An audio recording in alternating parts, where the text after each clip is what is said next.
Dandavat Pranam. Hare Krishna Matajis and Prabhujis. Please accept my humble obeisances. Thank you so much for joining our session on 108 important shlokas. So మనం fourth chapter అనేది discuss చేస్తూ ఉన్నాము. So ఈరోజు మనం ఏం చేద్దామంటే last క్లాస్లో 4.34 మనం గురువు గురించి తెలుసుకున్నాము. ఇవాళ ఫోర్త్ చాప్టర్ అనేది కంప్లీట్ చేసి ఫిఫ్త్ చాప్టర్లో కొన్ని శ్లోకాస్ అనేవి డిస్కస్ చేయడానికి ట్రై చేద్దాం. ఓకే, అయితే ఫోర్త్ చాప్టర్ లాస్ట్లోను అండ్ ఫిఫ్త్ చాప్టర్ స్టార్టింగ్లోను ఎక్కడ కూడా మనకి 108 ఇంపార్టెంట్ శ్లోకాస్లో ఏం లేవన్నమాట. 434 అయిపోయాక మళ్ళీ మనకి 518 ఫిఫ్త్ చాప్టర్లో 18th శ్లోక అనేది మనకి 108 ఇంపార్టెంట్ శ్లోకాస్లో ఉన్న శ్లోక. సో చాలా డిఫరెన్స్ ఉంది కాబట్టి ఇవాళ మనకి ఏది ఇంపార్టెంట్ శ్లోక అనేది డిస్కస్ చేయలేము, బట్ ఫ్లో అనేది డిస్కస్ చేస్తూ వెళ్తున్నాం కాబట్టి ఫ్లో ప్రకారంగా మనము కంటిన్యూ చేద్దాం శ్లోకాస్ అనేవి. Okay, will start our session with Mangalacharan. ఓం అజ్ఞానతిమిరాంధస్య జ్ఞానాంజనశలాకయా చక్షురున్మీలితం యేన తస్మై శ్రీగురవే నమః. శ్రీచైతన్యమనోభీష్టం స్థాపితం యేన భూతలే స్వయం రూపః కదా మహ్యం దదాతి స్వపదాంతికం. వందేహం శ్రీగురోః శ్రీయుతపదకమలం శ్రీగురూన్ వైష్ణవాంశ్చ శ్రీరూపం సాగ్రజాతం సహగణ రఘునాథాన్వితం తం సజీవం సాద్వైతం సావధూతం పరిజన సహితం కృష్ణ చైతన్య దేవం श्रीराधा कृष्णपादान् सहगण ललिता श्रीविशाखान्वितांश्च नमः. ॐ विष्णुपादाय कृष्णप्रेष्ठाय भूतले श्रीमते भक्तिवेदान्तस्वामिनिति नामिने. नमस्ते सारस्वते देवे गौरवाणी प्रचारिणे निर्विशेष शून्यवादी पाश्चात्यदेशतारिणे. नमो महावदन्याय कृष्णप्रेम प्रदायते कृष्णाय कृष्णचैतन्य नाम्ने गौरत्विषे नमः. हे कृष्णा करुणा सिन्धो दीनबन्धो जगत्पते गोपेश गोपिका कान्त राधा कान्त नमोऽस्तुते. तप्तकाञ्चन गौराङ्गी राधे वृन्दावनेश्वरी वृषभानुसुते देवी प्रणमामि हरिप्रिये. वाञ्छाकल्पतरुभ्यश्च कृपा सिन्धुभ्य एव च पतितानां पावनेभ्यो वैष्णवेभ्यो नमो नमः.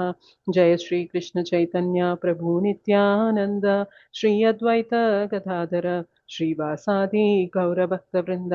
हरे कृष्ण कृष्ण कृष्ण हरे हरे हरे राम राम राम हरे हरे. जय जय श्री चैतन्य जय नित्यानंद जय अद्वैत चंद्र जय गौर भक्त वृंदा. जय जय श्री चैतन्य जय नित्यानंद जय अद्वैत चंद्र जय गौर भक्त वृंदा. जय जय श्री चैतन्य जय नित्यानंद जय अद्वैत चंद्र जय गौर भक्त वृंदा.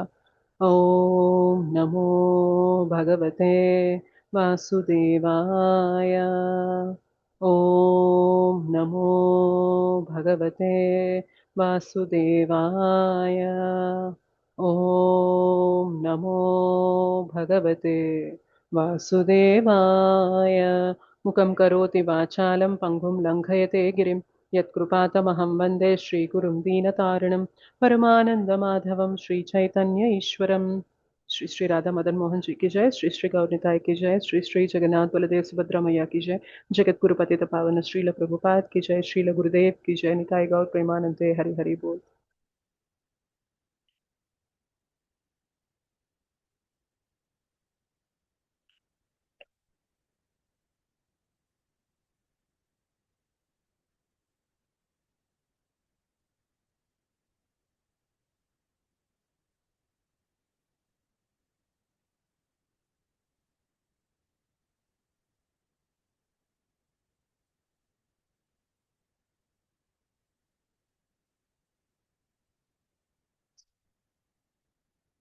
Thank you so much, Mataji and Prabhuji.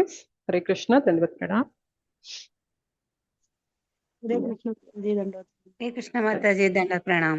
Hare Krishna ధన్యవాద్ Pranam. Yeah 434లో మనము గురువు గురించి డిస్కస్ చేస్తూ 3 అంశాలు అనుకున్నాం అనమాట. సో గురువు దగ్గరికి వెళ్ళినప్పుడు ఎలా ఉండాలి, ఏం చేయాలి అనేది గుర్తుందా శ్లోక ఎవరికైనా? తద్విద్ది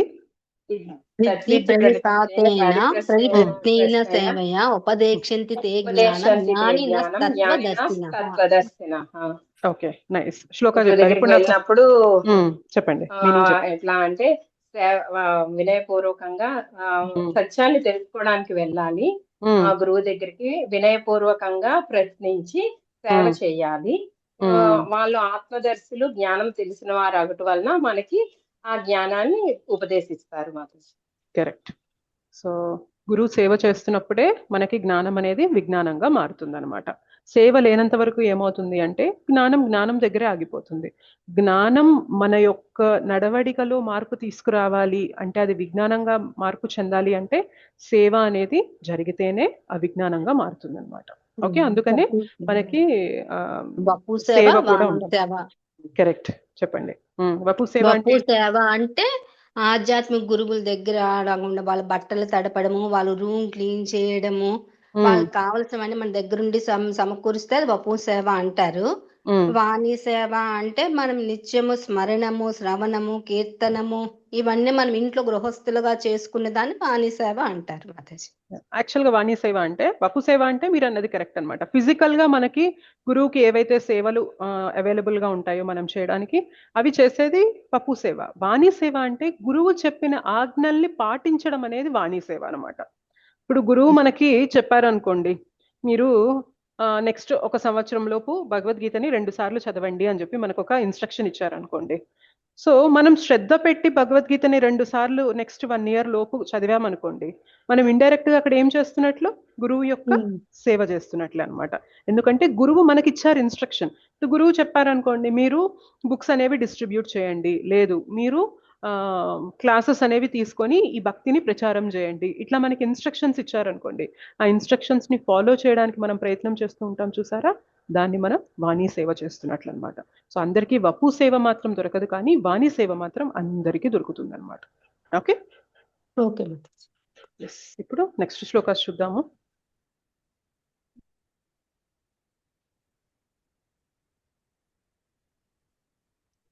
ఓపెన్ చేస్తున్నాను.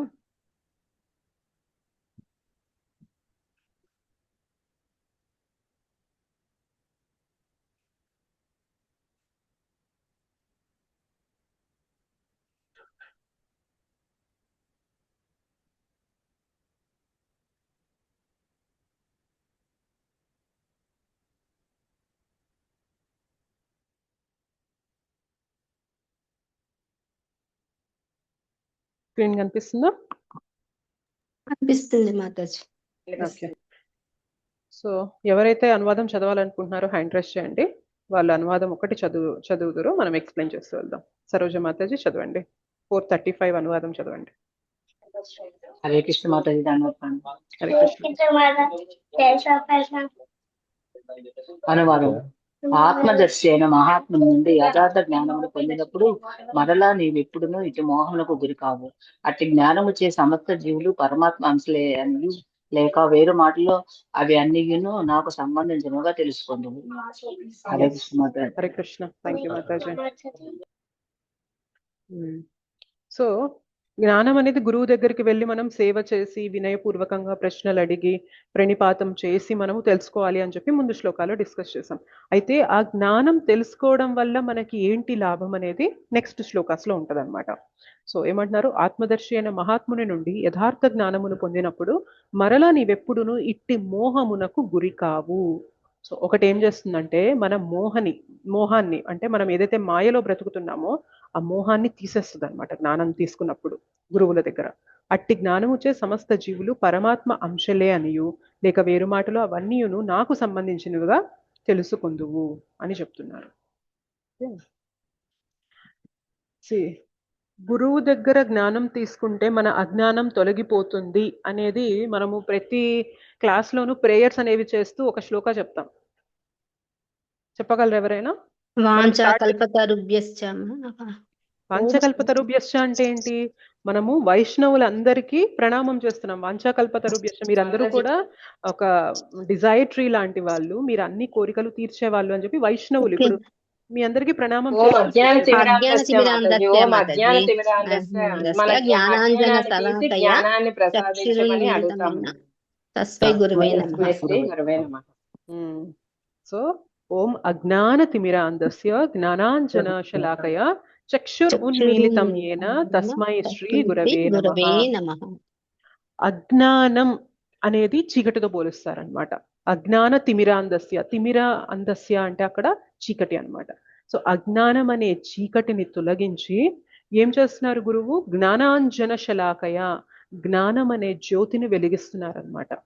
ఓకే, అజ్ఞాన తిమిరాంధస్య జ్ఞానాంజన శలాకయ చక్షుర్ ఉన్మీలితం ఏన, వెలిగించి ఏం చేస్తున్నారు?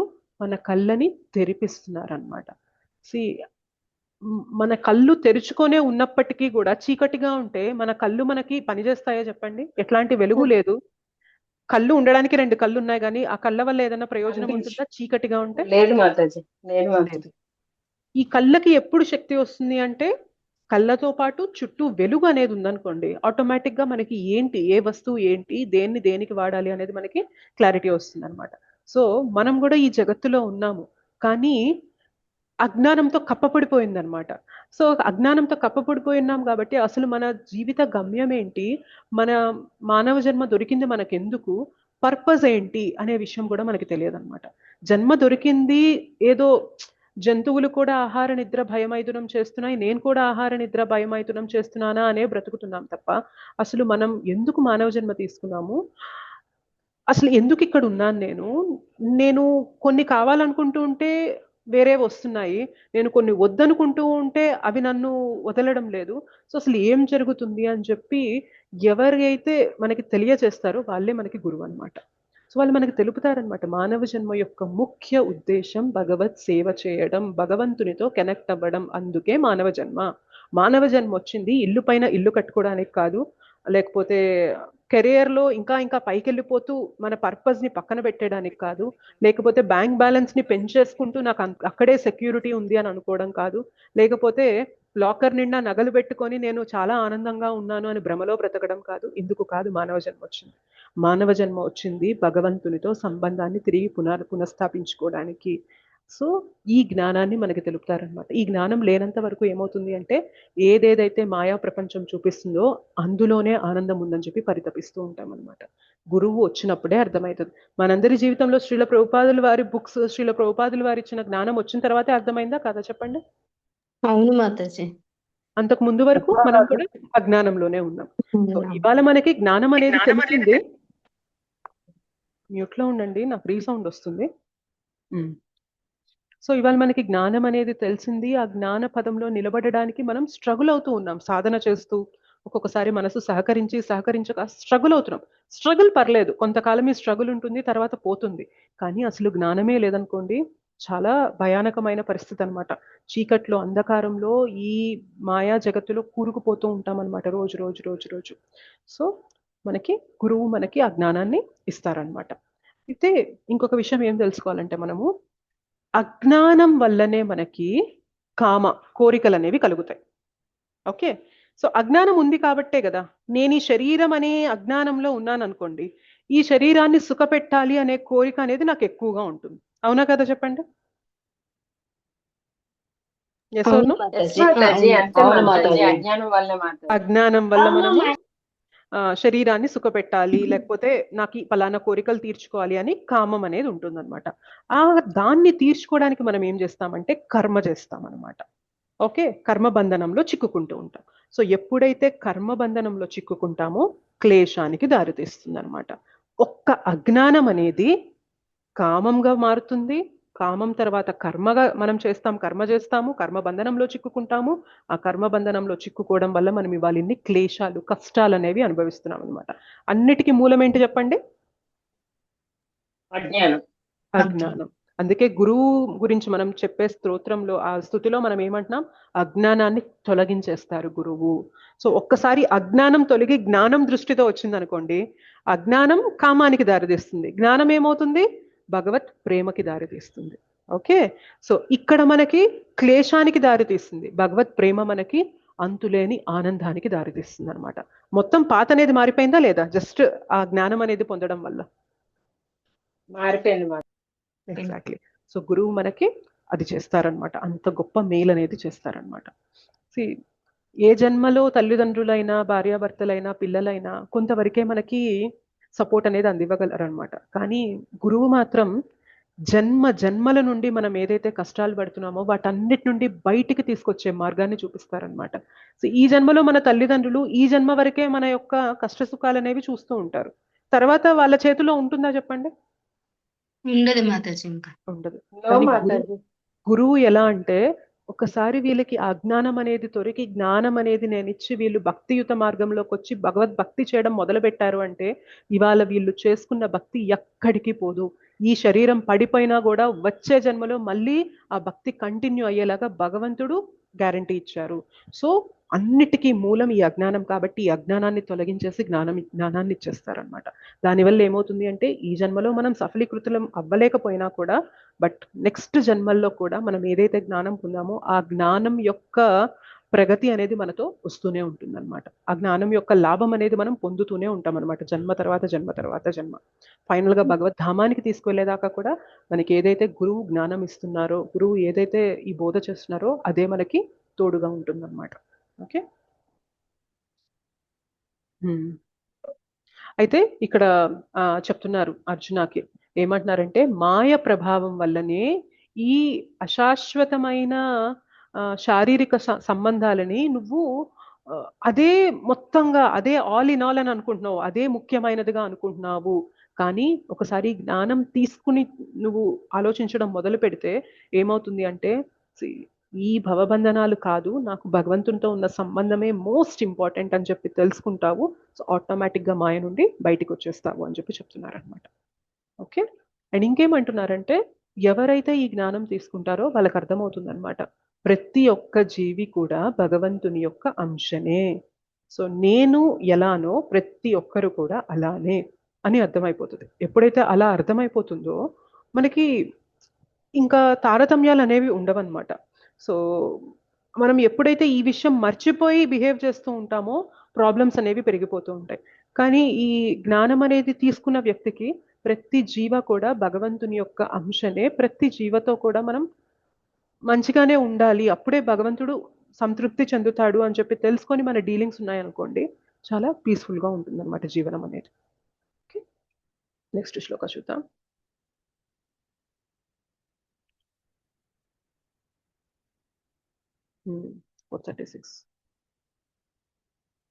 సరోజ మాతాజీ ఇందాక మీరేనా చదివింది? అవును మాతాజీ. ఓకే. చంద్రకళ యాదవ్ ప్రభుజీ, చంద్రకళ మాతాజీనా? హరే కృష్ణ మాతాజీ, దండోత్ ప్రణామం. హరే కృష్ణ. ఇది అనువాదం చదవండి. అనువాదము శ్రీల ప్రభుపాదుల వారు రచించారు. ఒకవేళ నీవు పాపాత్ముల అందరిలోకి పరమ పాపిగా భావింపబడినను దివ్య జ్ఞానం అనే నౌకలో స్థితుడవైనచో దుఃఖ సాగరంను దాటగలగుతుంది. హరే కృష్ణ. హరే కృష్ణ. ఇంకేమంటున్నారో చూడండి. పాపాత్ములందరిలో కూడా పరమ పాపిగా ఉన్నప్పటికీ కూడా నువ్వు ఒకసారి జ్ఞానం తీసుకున్నావంటే ఈ దుఃఖ సముద్రాన్ని దాటేయగలవు అని చెప్పి చెప్తున్నారు. సముద్రాన్ని దాటాలి అంటే ఎంత గొప్పగా స్విమ్మింగ్ వచ్చిన వ్యక్తికైనా, ఈదడం వచ్చిన వ్యక్తి అయినా సముద్రాన్ని దాటగలడా? దాటలేడు. సో సముద్రాన్ని దాటడం అనేది ఇంపాసిబుల్ అనమాట. నీ దగ్గర ఎంత తెలివి ఉన్నా కానీ, ఎంత నైపుణ్యం ఉన్నా స్విమ్మింగ్ లో, బట్ దాటడం అనేది మనకి చేత కాదు. కానీ ఫర్ సపోజ్ ఇప్పుడు ఎవరైనా వచ్చి మనకి పైన హెలికాప్టర్ లో వెళ్తూ లేకపోతే ఏరోప్లేన్ లో వెళ్తూ మనకు ఒక తాడేసి కిందకి మనల్ని పట్టుకోమని తాడుని వాళ్ళే తాడు పైకి లాగుతూ ఉన్నారనుకోండి, మనం పైకి వచ్చాక ఆ సముద్రాన్ని దాటడం అనేది పాసిబుల్ అవుతుందా కాదా? అవుతుంది మాతాజీ. మనకి సహాయం దొరికింది మాతాజీ. ఎగ్జాక్ట్లీ. సో గురువు మనకేం చేస్తారంటే ఈ భవసాగరాన్ని ఎలా దాటాలో మార్గాన్ని చూపిస్తారనమాట. ఓకే. సో ఈ జగత్తుని ఒక్కొక్కసారి సాగరంతో పోలుస్తారు, ఒక్కొక్కసారి దావాగ్నితో పోలుస్తారు. ఓకే. సో దావాగ్నితో పోల్చి గురువు మనల్ని దావాగ్ని నుండి ఎలా కాపాడతారు అనేది మనకు ఒక ఫేమస్ శ్లోక ఉంది, చెప్పగలరు ఎవరైనా?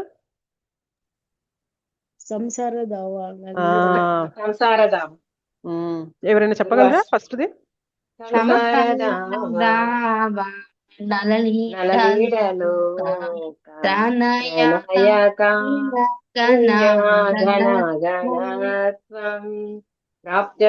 కళ్యాణ గుణానవస్య గురు శ్రీ చరణారవిందం.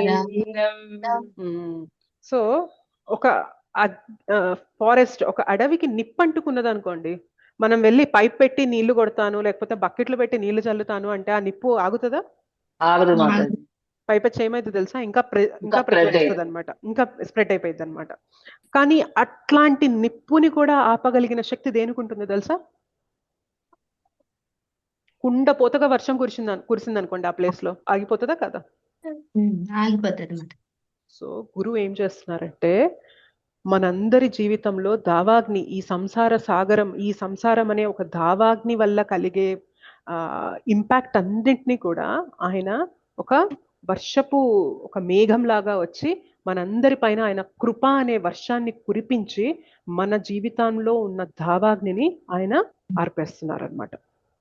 ఓకే, గురువు యొక్క రోల్ అలాంటిది. అందుకనే కృష్ణని మనం గురువు లేకుండా చేద్దామనేది అదొక పెద్ద అపోహ అనమాట. ఇంపాసిబుల్, మనం చేరలేం. బికాస్ ఆల్రెడీ మనం సముద్రం ఈదుతూ ఉన్నాము. ఎవరి సహాయం లేకుండా నా అంతటా నేను సముద్రం ఈదుతానంటే ఎలా ఉంటది? కుదరని పని అది. గురువు ఎట్లాంటి వ్యక్తి అంటే నీకు నేను తాడేసి లాగుతాను. ఇంకొక ఎగ్జాంపుల్ ఏం చెప్తారంటే, ఈ భౌతిక జగత్ అనేది సముద్రంతో పోల్చుకున్నట్లయితే మానవ జన్మ అనేది ఒక పడవ, నావ లాంటిది అనమాట, ఒక షిప్, ఒక బోట్ అనుకుందాం. అయితే ఈ సముద్రం పైన ఈ బోట్ స్టేబుల్ గా వెళ్ళాలి అంటే నావికుడు కరెక్ట్ గా ఉండాలా లేదా చెప్పండి? చాలా ఎక్స్పర్ట్ అయి ఉండాలా లేదా? ఎందుకంటే అలలు ఒక్కసారి విపరీతంగా వస్తూ ఉంటాయి, పైకి కిందకి చేసేస్తూ ఉంటాయి. అట్లాంటప్పుడు నావికుడు ఎంత ఎక్స్పర్ట్ అయి ఉండాలి? బోట్ ఉన్నంత మాత్రాన మనం వెళ్ళిపోగలమా, తీరం దాటేయగలమా? లేదు. దాని యొక్క కెప్టెన్, నావికుడు ఎవరైతే ఉంటారో ఆయన కూడా మనకి ప్రాపర్ మంచి స్కిల్ ఉన్న వ్యక్తి అయితేనే సముద్రాన్ని దాటగలం అనమాట. సో ఈ మానవ జన్మ అనేది మనకు ఒక బోట్. ఓకే, మనందరికీ దొరికింది. అందుకే అంటాం కదా మానవ జన్మ దుర్లభమైనది, దుర్లభమైనది, దుర్లభమైనది అని ఎందుకు అంటున్నాము?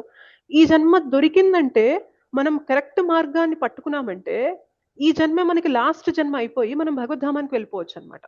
సో ఆ ఆపర్చునిటీ అనేది మానవ జన్మలోనే ఉంది.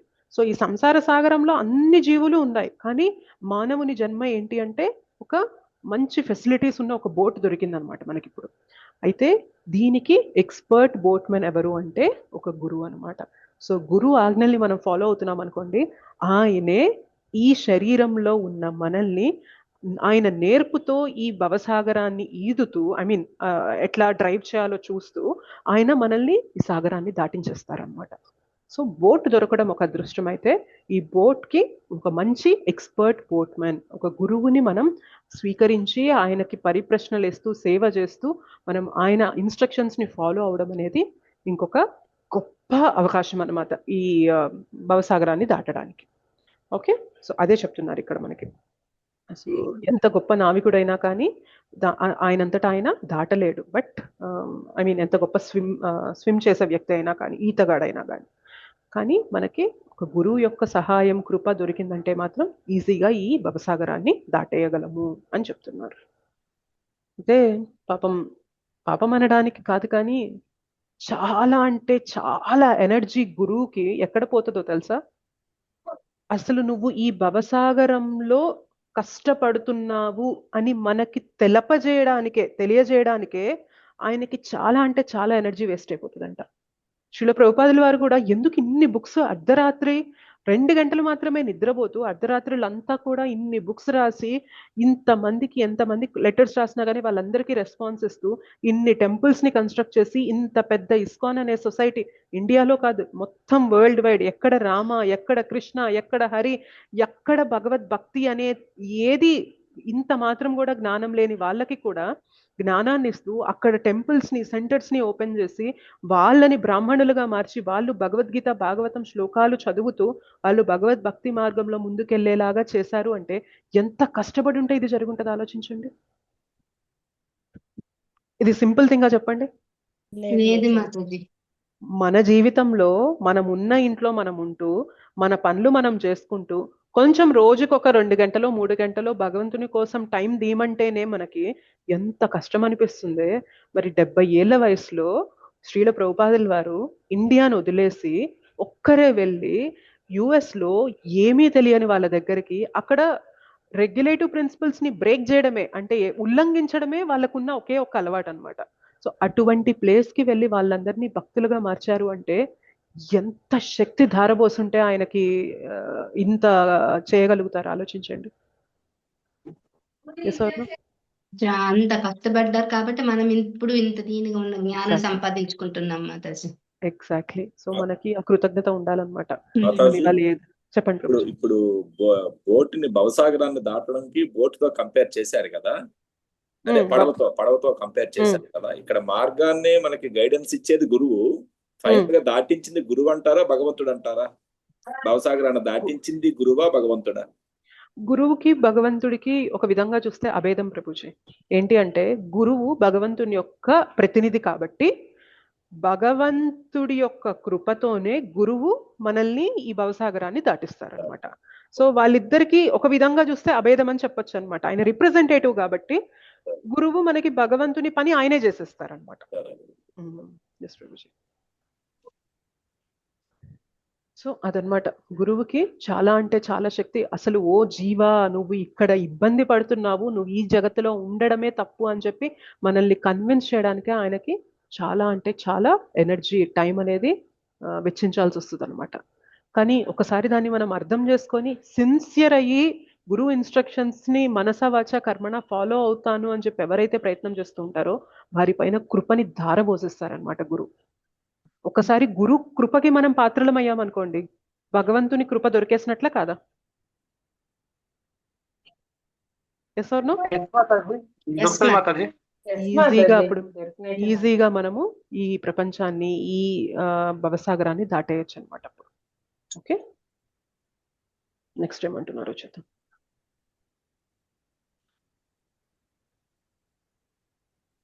ఫోర్ 37 ఎవరు చదువుతారు?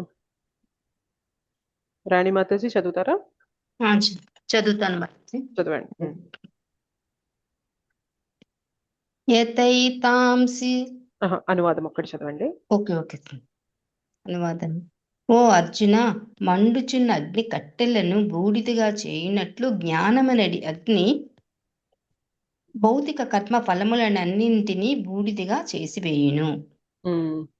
సో ఎట్లా అయితే ఒక ఫైర్ వుడ్ కట్టె అనేది మండుతూ ఉందనుకోండి, ఏమవుతుంది? అది ఫైనల్ గా బూడిదగా మారిపోతుంది. సో అలానే ఈ జ్ఞానం అనేది మనం తెలుసుకుంటూ ఉంటే ఏమవుతుంది అంటే మన యొక్క కర్మఫలాలన్నీ కూడా బూడిదగా మారిపోతాయి అన్నమాట. దీని అర్థం ఏంటి అంటే కేవలం చెడు కర్మఫలాలు మాత్రమే బూడిదగా మారిపోతాయని కాదు. జ్ఞానం తెలుసుకున్న వ్యక్తి ఏం చేస్తారు చెప్పండి నెక్స్ట్? మనం ఎవరో తెలుసుకుంటున్నాం, భగవంతుడు ఎవరో తెలుసుకుంటాం, భగవంతునికి మనకి సంబంధం ఏంటో తెలుసుకుంటున్నాం. ఇదంతా జ్ఞానం అనుకుంటున్నాం. మనం 13th చాప్టర్ మార్నింగ్ కూడా డిస్కస్ చేస్తున్నాం. జ్ఞానం అంటే సోల్ అండ్ సూపర్ సోల్ గురించి, ఆత్మ పరమాత్మ గురించి తెలుసుకోవడం అని చెప్పి మనం డిస్కస్ చేస్తున్నాం. ఇంత తెలుసుకున్న వ్యక్తి నెక్స్ట్ ఏం చేస్తారు చెప్పండి? ఈ జ్ఞానాన్ని వేరే వాళ్ళకి పంచడానికి ప్రయత్నించాలి. ఓకే, పంచే కన్నా ముందు మనం ఏం చేస్తాం? జ్ఞానం తీసుకుంటున్నాం, భక్తి చేస్తాం కదా. మంచి కర్మలు చేస్తాం. సో బేసిక్ గా భక్తి చేస్తాం మనం. ఓకే, భగవద్ భక్తి చేసినప్పుడు ఏమవుతుంది? ఆటోమేటిక్ గా ఇప్పటిదాకా ఏవేవైతే కర్మబంధనాలు ఉన్నాయో అన్ని కూడా కాలిపోతాయి. అవునా కదా? సో కేవలం చెడు కర్మ ఫలితాలు మాత్రమే కాలిపోవడం లేదు, మంచి చేసుకున్న కర్మ ఫలితాలు కూడా కాలిపోతాయి అన్నమాట. సో జ్ఞానం తీసుకున్న వ్యక్తి భగవద్ భక్తి చేస్తారు. భక్తి చేస్తున్నారు అంటే ఆటోమేటిక్ గా మంచి చెడు ఫలితాలన్నీ కూడా కాలిపోతాయి. అయితే మంచి ఫలితాలు ఎందుకు కాలిపోవాలి? మంచి ఉంటేనే మంచిది కదా అని అనుకోవచ్చు మనము. యాక్చువల్గా మంచి ఉన్నా చెడు ఉన్నా ఏమవుతుంది అంటే మళ్ళీ మనం జన్మ తీసుకోవాలి. జన్మ తీసుకోవడమే మేజర్ ప్రాబ్లం అనమాట మనకి. సో జన్మ తీసుకోని స్థితికి మనం వెళ్ళాలి కాబట్టి భగవద్భక్తి చేస్తున్నామంటే అటు పాప ఫలితాలు ఆర్ పుణ్య కర్మలు చేసుకున్న ఫలితాలు అన్నీ కూడా పోతాయన్నమాట. ఓకే, కర్మాణి నిర్దహతి కింతు చ భక్తి భాజం గోవిందమాది పురుషం తమహం భజామి. సో భక్తి చేస్తూ ఉంటే మన కర్మలన్నీ కూడా ఖాళీ బూడిదైపోతాయి అంటారనమాట. అంత శక్తి భక్తికి ఉంది అంటారు. ఇన్ఫ్యాక్ట్ మన యొక్క ఆస్ట్రోనామికల్ చార్ట్ అంటే మన యొక్క గ్రహాల స్థితి కూడా భగవద్ భక్తి చేస్తుంటే మారిపోతూ ఉంటుందంట. మీకు ఇంతకుముందు క్లాస్లో కూడా ఒకసారి నేను చెప్పాను. ఏంటి అంటే ఒక నిజంగా జాతకం అనేది బాగా వచ్చు ఒక వ్యక్తికి చూడడం, ఆయన మంచి అథెంటిక్ అండ్ బాగా దాంట్లో నైపుణ్యం ఉన్న వ్యక్తి అని ఎవరైనా ఉన్నట్లయితే వారి దగ్గరికి వైష్ణవులు ఎవరైనా వెళ్ళి, విష్ణు ఆరాధన చేసే వాళ్ళు ఎవరైనా వెళ్ళి జాతకాన్ని చూపించుకుంటుంటే వాళ్ళు ఒకటే మాట అంటారంట, మీ జాతకం మేము చూడము, ఇవాళ మేము ఏదైతే చెప్పామో రేపు పొద్దున అది జరుగుతుందని గ్యారంటీ లేదు. ఎందుకంటే సాక్షాత్తు దేవాది దేవుడే కృష్ణుడే స్వయంగా మీ చేతి పైన రాతల్ని మార్చేస్తూ ఉంటారు. సో మీ చెయ్యి చూసి మేము ఏదైతే చెప్తామో అది చిరకాలం అలానే జరుగుతుంది అని చెప్పి గ్యారంటీ లేదు. ఇవాళ ఈ రాతలు ఉన్నాయి కదా, మీరు ఇలా భగవద్భక్తి చేసుకుంటూ వెళ్తే 6 నెలల్లో సంవత్సరంలో ఈ రాతలు అనేవి మారిపోవచ్చు. మారిపోయే స్థితి కూడా ఎక్కడి నుండి వస్తుంది అంటే భగవద్భక్తి నుండి వస్తుంది అనమాట. అందుకే అంటారు భగవంతుని యొక్క సంకీర్తన జరుగుతూ ఉన్నప్పుడు ఎవరైతే 2 చేతులు జోడించి క్లాప్స్ కొడుతూ ఉంటారో భగవంతుడు ఏం చేస్తూ ఉంటారంట తెలుసా, ఈ 2 చేతుల పైన ఏవైతే మనకి రాతలు గీతలు ఉన్నాయో వాటిని మార్చేస్తారంట. కీర్తన జరుగుతున్నప్పుడు అస్సలు మొహమాట పడద్దు. 2 చేతులు జోడించి క్లాప్స్ కొడుతూ ఉంటే ఒక చెట్టు దగ్గరికి వెళ్ళి క్లాప్స్ కొట్టామనుకోండి, ఏమైతాయి? దాని చెట్టు పైన ఉన్న పక్షులన్నీ ఎగిరిపోతాయా లేదా? భగవంతుని నామ సంకీర్తన జరుగుతున్నప్పుడు మనం గట్టిగా క్లాప్స్ కొడుతూ ఉన్నామంటే 1 మన చేతి రాతలు మారుతాయి, 2 మన కర్మ ఇదిలో ఏవేవైతే పాపపు పుణ్య ఫలితాలు ఉన్నాయో అవన్నీ కూడా ఎగిరిపోతాయి అన్నమాట. సో ఎట్లయితే గ్రహాలన్నీ మారిపోతాయి, మారిపోతుంది. ఎగ్జాక్ట్లీ భగవంతుని పాదాల ముందు ఎవరైతే ఉంచి దండవత్ ప్రణామం చేస్తారో, సాష్టాంగ నమస్కారం చేస్తారో వాళ్ళ యొక్క తలరాతలు మారిపోతాయి. సో ఇది అంటే నేనేదో ఎగ్జాగరేట్ చేసి చెప్పేది కాదు, దిస్ ఇస్ ఫ్యాక్ట్, రియాలిటీ. భగవంతుడే స్వయంగా మన కర్మలో హస్తక్షేపం చేసుకొని మార్చేస్తారనమాట. ఓకే, తెలుసా మీకు ఇది? మనకి రామరక్షా స్తోత్రంలో అంటారనమాట, భర్జనం భవబీజానాం అర్జనం సుఖ సంపదాం తర్జనం యమదూతానాం రామ రామేతి గర్జనం. సో రామ రామ రామ అని పిలుస్తూ ఉంటే భవబీజానాం అంటే మనకి ఏవైతే ఇప్పటిదాకా నాటుకుంటూ వచ్చామో పాపపు పుణ్యపు విత్తనాలు అనేవి నాటుకుంటూ వచ్చామో, విత్తనాలు నాటడం అంటే మనం కర్మ చేస్తే మంచి పని చేస్తే పుణ్యం అనే విత్తనం నాటడం, చెడు పని చేస్తే పాపం అనే విత్తనం నాటడం. ఓకే, అట్లా మనం రోజు కర్మ చేసుకుంటూ పుణ్యం అనే విత్తనాలు పాపం అనే విత్తనాలు నాటుకుంటూ వస్తున్నాం. కానీ రామనామం చెప్తూ ఉంటే ఆ విత్తనాలు వేయించబడతాయంట. సో ఒక్కసారి విత్తనం వేయించబడింది అనుకోండి, ఆ విత్తనం మళ్ళీ మనకి మొలకెత్తుతుందా, చిగురిస్తుందా? రామనామం చెప్తూ ఉంటే ఇప్పటిదాకా ఏవేవైతే పాపపు పుణ్య ఫలితాలు మనం నాటుకుంటూ వచ్చామో చేసుకుంటూ వచ్చామో అన్ని కూడా వేయించి పడేస్తారంట. అర్జనం సుఖ సంపద, సుఖము సంపద సంతోషం అంతా కూడా ఎక్కడైతే హరినామం చెప్తున్నారో అక్కడే ఉంటుంది. ఇంకేమంటున్నారు, తర్జనం యమదూతానాం, యమదూతల్ని కూడా తరిమి కొట్టేస్తుందంట. తర్జనం తరిమి కొట్టేస్తుంది అనమాట. ఎక్కడ? రామ రామ రామ అని చెప్తూ ఉంటే అది తరిమి కొట్టేస్తుంది యమదూతల్ని కూడా అని చెప్తున్నారు. రామ కృష్ణ హరి ఏదైనా భగవన్ నామం మనకి ఏది తీసుకున్నా కానీ దానికి అంతే పవర్ అనేది ఉంటుంది అనమాట. సో ఒకసారి యమరాజు యమదూతలకి చెప్తారంట, ఎక్కడైతే హరినామం, ఏ ఇంట్లో అయితే హరినామం వినిపిస్తుందో, ఏ ఇంట్లో అయితే తిలకం పెట్టుకొని కంటిమాల వేసుకొని వైష్ణవులు ఉన్నారో, ఏ ఇంట్లో అయితే భగవద్ ఆరాధన అనేది జరుగుతుందో పొర్రపాటున కూడా ఆ ఇంటి ఛాయల్లోకి కూడా మీరు వెళ్ళొద్దు అని చెప్తారంట యమరాజు యమదూతల్ని. సో అంత పవర్ఫుల్ అన్నమాట భక్తి అనేది. మనకి తెలియదు ఎంత ఎంత మన అకౌంట్ లో క్యారీ చేస్తూ ఉన్నామో. మనం చేసే ఒక్కొక్క హరినామము ఎంత పాపాన్ని కాల్చి బూడిద చేస్తుందో మనకి తెలియదు అనమాట. ఫైనల్ గా తీసుకువెళ్ళాలి కదా, ఫైనల్ గా తీసుకెళ్లేటప్పుడు రావాలి కదా. ఎందుకు యమదూతలు ఎందుకు రావాలి? విష్ణుదూతలు రావచ్చు కదా. అజామిలాని తీసుకెళ్లడానికి విష్ణుదూతలు వచ్చి, యమదూతలు వచ్చారంటే అర్థం ఏంటి? మన గమ్యం అనేది నరకానికి అన్నట్లు.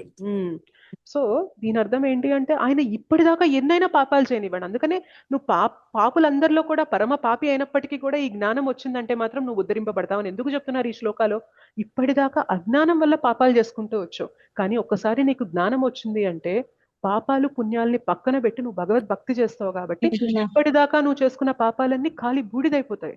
ఇంకా అసలు వాటి యొక్క ప్రభావం నువ్వు చూడాల్సిన అవసరం లేదు అని చెప్తున్నారనమాట. ఓకే, భక్తి is very very potent dear devotees, చాలా చాలా చాలా పొటెంట్ అనమాట. సో బట్ అన్ఫార్చునేట్లీ మనకు ఎలా అనిపిస్తుంది అంటే, మనం ఇప్పుడు ఫర్ ఎగ్జాంపుల్ ఏదైనా సంపాదిస్తున్నాము, ప్రతి నెల మనకి శాలరీ అనేది మన అకౌంట్ లో పడుతుంది కాబట్టి మనకి ఓకే నేను ఇంత సంపాదిస్తున్నాను, నేను ఇంత కష్టపడిన దానికి ఇంత ఫలితం వస్తుంది అని మనకు కనిపిస్తూ ఉంటుంది కాబట్టి అదొక కైండ్ ఆఫ్ మోటివేషన్. కానీ భక్తిలో ఏంటి అంటే మనం చేసే ప్రతి సేవ, జపించే ప్రతి నామం ఎంత ఫలితం వస్తుంది అనేది మనకు కనిపించడం లేదనమాట. Yes or no? So Krishna అలా అరేంజ్ చేశారు. కాకపోతే అది కనిపించేలా ఉన్నట్లయితే మాత్రం ఇంకా శ్రద్ధగా చేసేవాళ్ళమేమో.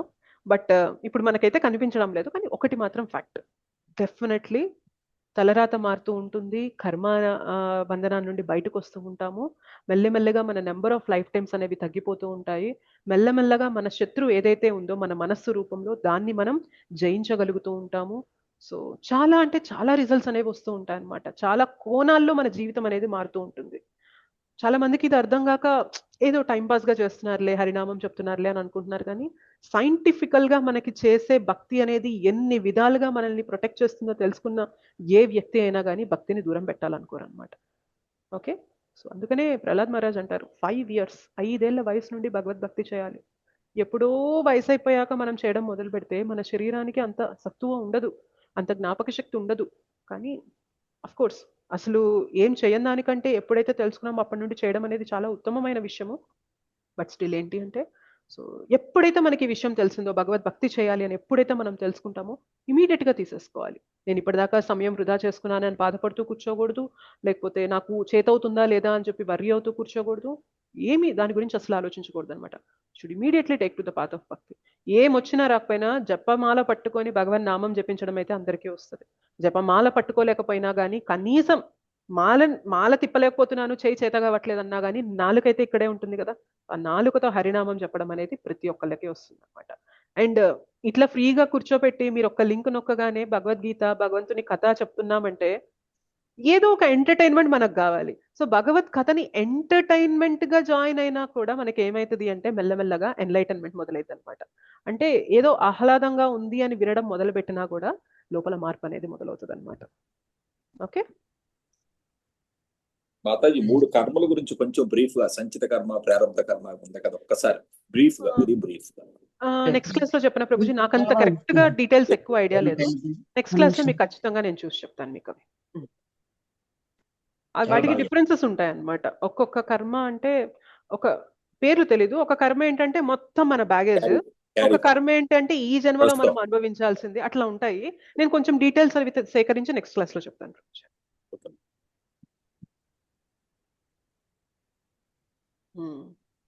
నెక్స్ట్ ఏమంటున్నారు చూద్దాం. ఎవరు చదువుతారు?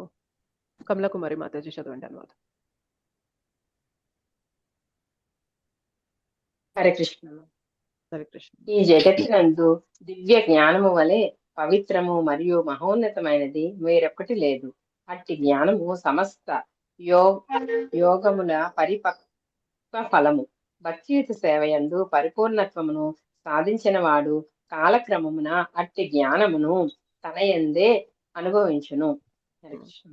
హరే కృష్ణ మాతాజీ. జ్ఞానం గురించి మనకి ఇంకా చెప్తూ ఉన్నారనమాట. సో ఈ జ్ఞానం అనేది ఇంతకన్నా పవిత్రమైనది, ఇంతకన్నా మహోన్నతమైనది ఇంకా లేదు అని చెప్పి చెప్తున్నారు. అంతే కదా, ఏదైతే మన అన్ని ప్రాబ్లమ్స్ కి ఫుల్ స్టాప్ పెడుతుందో అంతకన్నా బెస్ట్ ఇంకేదన్నా ఉంటుందా? ఉండదు కదా. సో ఈ జ్ఞానం అనేది అలాంటిదన్నమాట. భగవద్ జ్ఞానము, భగవద్గీత తెలుసుకోవడము, ఇది మనం ఆచరించడానికి చేసే ప్రయత్నంకి దారితీస్తుంది. కాబట్టి మనకిది చాలా పవిత్రమైనది, చాలా మహోన్నతమైనది అని చెప్పి చెప్తున్నారు అనమాట. మనకి ఒక శ్లోకం ఉంటుంది శ్రీమద్ భాగవతంలో. జనరల్ గా బ్యాడ్ డే అంటే ఏమంటారు అంటే, ఏ రోజైతే మనకి బాగా మేఘాలన్నీ కమ్ముకొని తద్దినం దుర్దినం మధ్యే తద్దినం దుర్దినం మన్యే మేఘాచ్ఛాదం న దుర్దినం యద్దినం కృష్ణ సంలాపం కదా పీయూష వర్జితం. సో ఏ రోజు చెడు రోజు అని చెప్పి అంటారంటే, జనరల్ గా ఏ రోజైతే మనం కొన్ని ప్లాన్స్ అనుకున్నాము, బయటికి వెళ్ళి కొన్ని పనులు అనేవి చేసుకోవాలి అని చెప్పి అనుకుంటాము, కానీ కుండపోతగా వర్షం కురిచేస్తుంది ఆ రోజు. సో మనం ఎక్కడికి వెళ్ళలేకపోయాము, మనం అనుకున్నవన్నీ కూడా సరిగా చేయలేకపోయాము అనుకోండి. ఆ రోజు మనం రాత్రి అనిపిస్తుంది అనమాట మనకి, అబ్బా ఇవాళ నేను ఏది అనుకున్నాను కానీ ఒక్కటి కూడా ఏం చేయలేదు, ఏ పని ముందుకు కదలలేదు, ఇవాళ అంత మంచిగా లేదు, నాకు అంత నచ్చలేదు అని చెప్పి అనుకుంటాం. కానీ ఏమంటున్నారు తెలుసా, యాక్చువల్గా ఇది కాదు చెడ్డ రోజు అంటే. చెడ్డ రోజు అంటే ఏంటి అంటే, ఏ రోజైతే మనం భగవత్ కథ అనేది వినకుండా ఉంటామో, భగవంతుని స్మరణ అనేది చేయకుండా ఉంటామో, అది నిజమైన చెడు దినం అని చెప్పి చెప్తున్నారు అనమాట.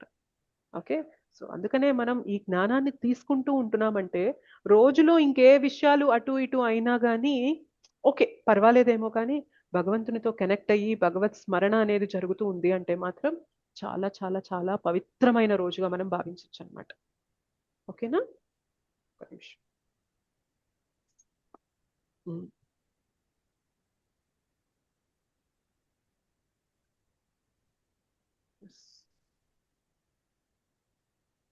ఇంకెవరు చదువుతారు? ఇంకెవరు హ్యాండ్ రైస్ చేయలేదు. రాణి మాతాజీ మీరే చదవండి. ఓకే మాతాజీ. దివ్య జ్ఞాన తత్పరుడైన శ్రద్ధావంతుడు ఇంద్రియములను నిర్వహించి అట్టి దివ్య జ్ఞానమును పొందుటకు అర్హుడగును. దానిని సాధించి అతడు శీఘ్రముగా పరమశాంతిని పొందును. హరే కృష్ణ. హరే కృష్ణ. సో జ్ఞానం తీసుకుంటూ ఇంద్రియాలను నిగ్రహించాలి అని కూడా చెప్తున్నారు అనమాట. దీనికి మనం సింపుల్ గా ఒక ఎగ్జాంపుల్ చెప్పి డిస్కస్ చేయొచ్చు. ఇప్పుడు ఫర్ ఎగ్జాంపుల్ నేను పాలు కాగబెట్టాలి అనుకున్నాను.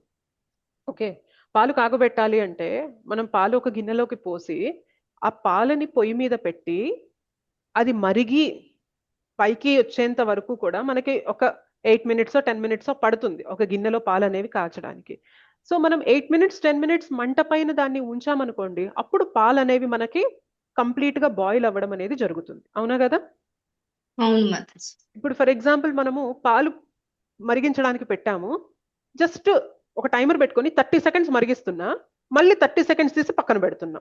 ఓకే, మళ్ళీ 30 seconds మరిగిస్తున్నా, మళ్ళీ 30 seconds తీసి పక్కన పెడుతున్నా, మళ్ళీ 30 seconds మరిగిస్తున్నా, మళ్ళీ 30 seconds తీసి పక్కన పెడుతున్నా. ఇట్లా ఎంతసేపు చేస్తే పాలు అనేవి కాగుతాయి చెప్పండి? కాగుతాయా? పాసిబుల్ అవుతుందా? చల్లారిపోతాయి, వేడి చల్ల అయిపోతాయి. ఎగ్జాక్ట్లీ. మనం జ్ఞానం తీసుకుంటూ భగవద్ భక్తియుత మార్గంలో ఉన్నప్పుడు కూడా ఇంద్రియ ప్రీతి చేస్తూ ఉన్నాం అనుకోండి, జ్ఞానం తీసుకొని భగవద్భక్తి చేస్తున్నంతసేపు కూడా మంట పైన పాలు పెట్టినట్టు అనమాట. సో అది మంట ఉన్నంతసేపు మరుగుతూ ఉంటుంది. కానీ మనం ఇంద్రియ ప్రీతి దగ్గరికి వెళ్ళిపోతున్నాం, ఇంద్రియాలను సుఖపెట్టాలి అని ప్రయత్నంలోకి వెళ్ళిపోతున్నాం అనుకోండి, మళ్ళీ మనం ఆ గిన్నెను తీసి పక్కన పెడుతున్నట్లు అనమాట. సో ఇట్లా మనం ఇంద్రియ ప్రీతి చేస్తూ భగవద్భక్తి అనేది చేస్తూ ఉన్నాం అనుకోండి, ఎప్పటికీ కూడా అది మనకి పాలు మరిగింది అనే స్థితికి, అంటే మనం శుద్ధీకరణ అయిపోయాము, పర్ఫెక్ట్ అయిపోయాం అనే స్థితికి వెళ్ళమన్నమాట. అందుకని ఇంద్రియ సుఖాల్ని పక్కన పెట్టి మనము భక్తి మార్గాన్ని సిన్సియర్ గా తీసుకోవాలి. అప్పుడే మనకి ఏదైతే రిజల్ట్ వస్తుందో ఆ రిజల్ట్ అనేది కనిపిస్తుంది అనమాట. లేదు నేను ఇది చేస్తా అది చేస్తాను అంటే మనకి దీని యొక్క ఫలితం అనేది మనకి కనిపించదు అనమాట. తొందరగా చాలా టైం పడుతుంది అనమాట దానికి. ఓకే, సో ఎప్పుడు గుర్తుపెట్టుకోండి. అందుకనే భక్తిలో కొంచెం ఎందుకు అంత తొందరగా తీసుకోరు అందరూ భక్తిని, ఇంత బెనిఫిట్ అవుతుంది అని చెప్తున్నా కానీ ఎందుకంత కష్టపెడతారు అంటే ఇంద్రియ సుఖాల్ని పక్కన పెట్టడం అంటే అంత ఈజీ కాదనమాట. ఓకే, ఇంద్రియ సుఖాల్ని పక్కన పెట్టడం అంటే అంత ఈజీగా ఉంటుంది అనమాట. ఇప్పటిదాకా మనకి అదే తెలుసు, అక్కడ ఏదైతే వస్తుందో ఆనందం అదే అనుకుంటూ ఉన్నాం కాబట్టి దాన్ని పక్కన పెట్టాలి అంటే ఓకే, మీరు రెస్టారెంట్స్కి వెళ్ళి తినకూడదు, ఆనియన్ గార్లిక్ తినకూడదు, మీరు సినిమాలకి లేకపోతే మీరు ఎంజాయ్మెంట్ కోసం వెళ్ళే ప్రతిదీ కూడా ఆపేయాలి, భగవద్భక్తి చేయాలి అంటే ఒకటే అనిపిస్తుంది అనమాట, ఇది లేకపోతే నాకు ఇంక ఎంజాయ్మెంట్ ఏంటి అని అనిపించేస్తుంది. కానీ చిన్నదాన్ని పక్కన పెడితేనే పెద్ద దానిలో ఉండే రుచి వస్తుంది అనమాట. ఓకే, సో ఇదే టైంలో నేను టీవీ పెట్టుకొని ఏదో ఒక సీరియల్ పెట్టుకొని చూడొచ్చు, నెట్ఫ్లిక్స్ పెట్టుకొని ఏదో మూవీ పెట్టుకొని చూడొచ్చు. ఇప్పటిదాకా మనకి దాంట్లో ఉన్న ఆనందమే అర్థమైంది, కానీ దాంట్లో ఉన్న ఆనందం అనేది మనలో ఉండే ఉద్రేకాన్ని పెంచుతూ ఉంటుంది అనమాట. ఏ మూవీ అయినా ఏ సీరియల్ అయినా కానీ కంప్లీట్ గా మంచినే ప్రజెంట్ చేస్తాయి అనేది ఏదైనా ఉంటుందో చెప్పండి? మంచిని ప్రెజెంట్ చేస్తూ చెడును కూడా అంతే హైలైట్ చేసి చూపిస్తున్నారు. ఇవాళ హీరో యొక్క హీరోయిజం చూపించాలి అంటే విలన్ యొక్క ఆ నెగటివ్ షేడ్ కూడా అంతే ఎలివేట్ చేసి చూపిస్తున్నారు ఇవాళ. అవునా కదా? సో మనం చూస్తున్నప్పుడు ఓకే, ఫైనల్ గా హీరో ఇలా చేశారనేది రిజిస్టర్ అయినా కూడా మన మనస్సు ఇక్కడ ఏదైతే నెగటివిటీ ఉంటుందో దానికి కూడా ప్రలోభం అవుతూ ఉంటుంది అనమాట. కానీ భగవత్ కథ ఎంత హిరణ్యకశ్యపు గురించి విన్నా, ఎంత శిశుపాల్ గురించి విన్నా, ఎంత రావణ గురించి విన్నా గానీ ఫైనల్ గా మనకి ఈ నెగటివిటీ అనేది మనలో ఉండకూడదు అనే సందేశమే మనకి ఎక్కువగా వస్తుంది అనమాట. సో ఇక్కడ మనకి చలించడం, యాంగ్జైటీ ఫీల్ అవ్వడం అనేది భగవత్ కథలో ఉంటదన్నమాట. సో మనం ఆ చిన్న చిన్న ఆనందాలకు వెళ్ళిపోయి అక్కడే ఆనందం వెతుకుతూ ఉంటే ఈ హయ్యర్ హ్యాపీనెస్ అనేది మనం కోల్పోతూ ఉంటాం అనమాట. ఓకే. సో సెన్స్ గ్రాటిఫికేషన్ చేస్తూ ఈ భగవద్ జ్ఞానం విజ్ఞానం తెలుసుకోవడము భగవద్ భక్తి చేయడం అనేది రెండు కరెక్ట్ కాదనమాట. సో ఒకటి తగ్గించి ఒకదాన్ని మనం స్థిరంగా పట్టుకుంటేనే దీని యొక్క రిజల్ట్ అనేది మనం చవి చూడగలం అనమాట.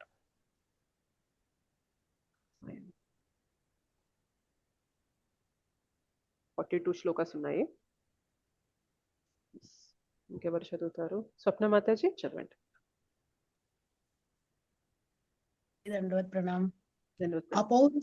అపౌరుషేయులైన శాస్త్ర గ్రంథములను సందేహించు అజ్ఞానులు మరియు శ్రద్ధారహితులు భగవద్జ్ఞానమును పొందజాలక పతనము చెందుదురు. సంశయాత్ములైన వారికి ఈ లోకమున గాని పరలోకమున గాని సుఖము లేదు. హరే కృష్ణ మాతాజీ. సో ఎవరైతే మనకి జ్ఞానాన్ని ఇచ్చే శాస్త్రాలని సందేహిస్తూ ఉంటారో వాళ్ళకి ఈ లోకంలో సుఖం లేదు, పరలోకంలో కూడా సుఖం లేదు అని అంటున్నారు అనమాట. సో బేసిక్ గా నమ్మని వారిలో కూడా 2 కేటగిరీస్ ఉంటాయంట. ఒక కేటగిరీ ఏంటి అంటే వాళ్ళకి అసలు ఈ జ్ఞానం తెలియదు, విశ్వాసం లేదు. ఓకే, వాళ్ళకు ఒకవేళ జ్ఞానం అనేది తెలిసింది అనుకోండి, మెల్లగా విశ్వాసం అనేది బిల్డ్ అయ్యి వాళ్ళు శాస్త్రాల్ని నమ్మి ఆచరించడం ఫాలో చేస్తూ ఉంటారు. కానీ ఒక కేటగిరీ ఆఫ్ పీపుల్ ఉంటారు ఏంటి అంటే వాళ్ళకి జ్ఞానం తెలుసు కానీ విశ్వాసం లేదనమాట. సో విశ్వాసం లేని వ్యక్తికి ఎంత జ్ఞానం తెలిసినా కానీ దానివల్ల ప్రయోజనం ఉంటుందా? ఉండదు. సో ఫస్ట్ మనకు ఉండాల్సింది ఏంటంటే విశ్వాసం అనమాట. అందుకనే మనం భక్తిలో మన 9 స్టేజెస్ ఆఫ్ భక్తిలో కూడా మనం ఏం చెప్తామంటే 9 స్టేజెస్ భక్తిలో మనం ఏం చెప్తామంటే ఫస్ట్ మనకి ఆదో శ్రద్ధ అనేది ఉండాలి. ఓకే, సో మనం ఏదైతే చేస్తున్నామో దానిపైన first initial faith. Okay, complete గా నాకు అన్ని తెలుసు అనేది లేకపోయినా కానీ ఇనీషియల్ గా కొంచెం విశ్వాసం పెట్టుకొని అసలు ఏం చెప్తున్నారో విందాము, విని తెలుసుకుందాము. మొదటి రోజే నాకు అన్ని ఎలా అర్థమవుతాయి, ప్రయత్నం చేద్దాము అని ఆ జస్ట్ ఒక స్టెప్ తీసుకొని ఇనీషియల్ ఫెయిత్ పెట్టుకొని ఉంటారు చూసారా, వాళ్ళు మెల్లమెల్లగా ముందుకెళ్తూ ఉంటారనమాట. సో వాళ్ళకి మెల్లగా విశ్వాసం అనేది దృఢపడుతూ ఉంటుంది, జ్ఞానం అనేది పెరుగుతూ ఉంటుంది. కానీ ఎవరికైతే అసలు విశ్వాసమే లేదు, శాస్త్రాల జ్ఞానం మాకు తెలుసు, శాస్త్రాలు ఇవి బోధించాయని చెప్పి తెలుసు, కానీ విశ్వాసం లేదనుకోండి వాళ్ళని ఎవరు కూడా ఉద్ధరించలేరు అనమాట.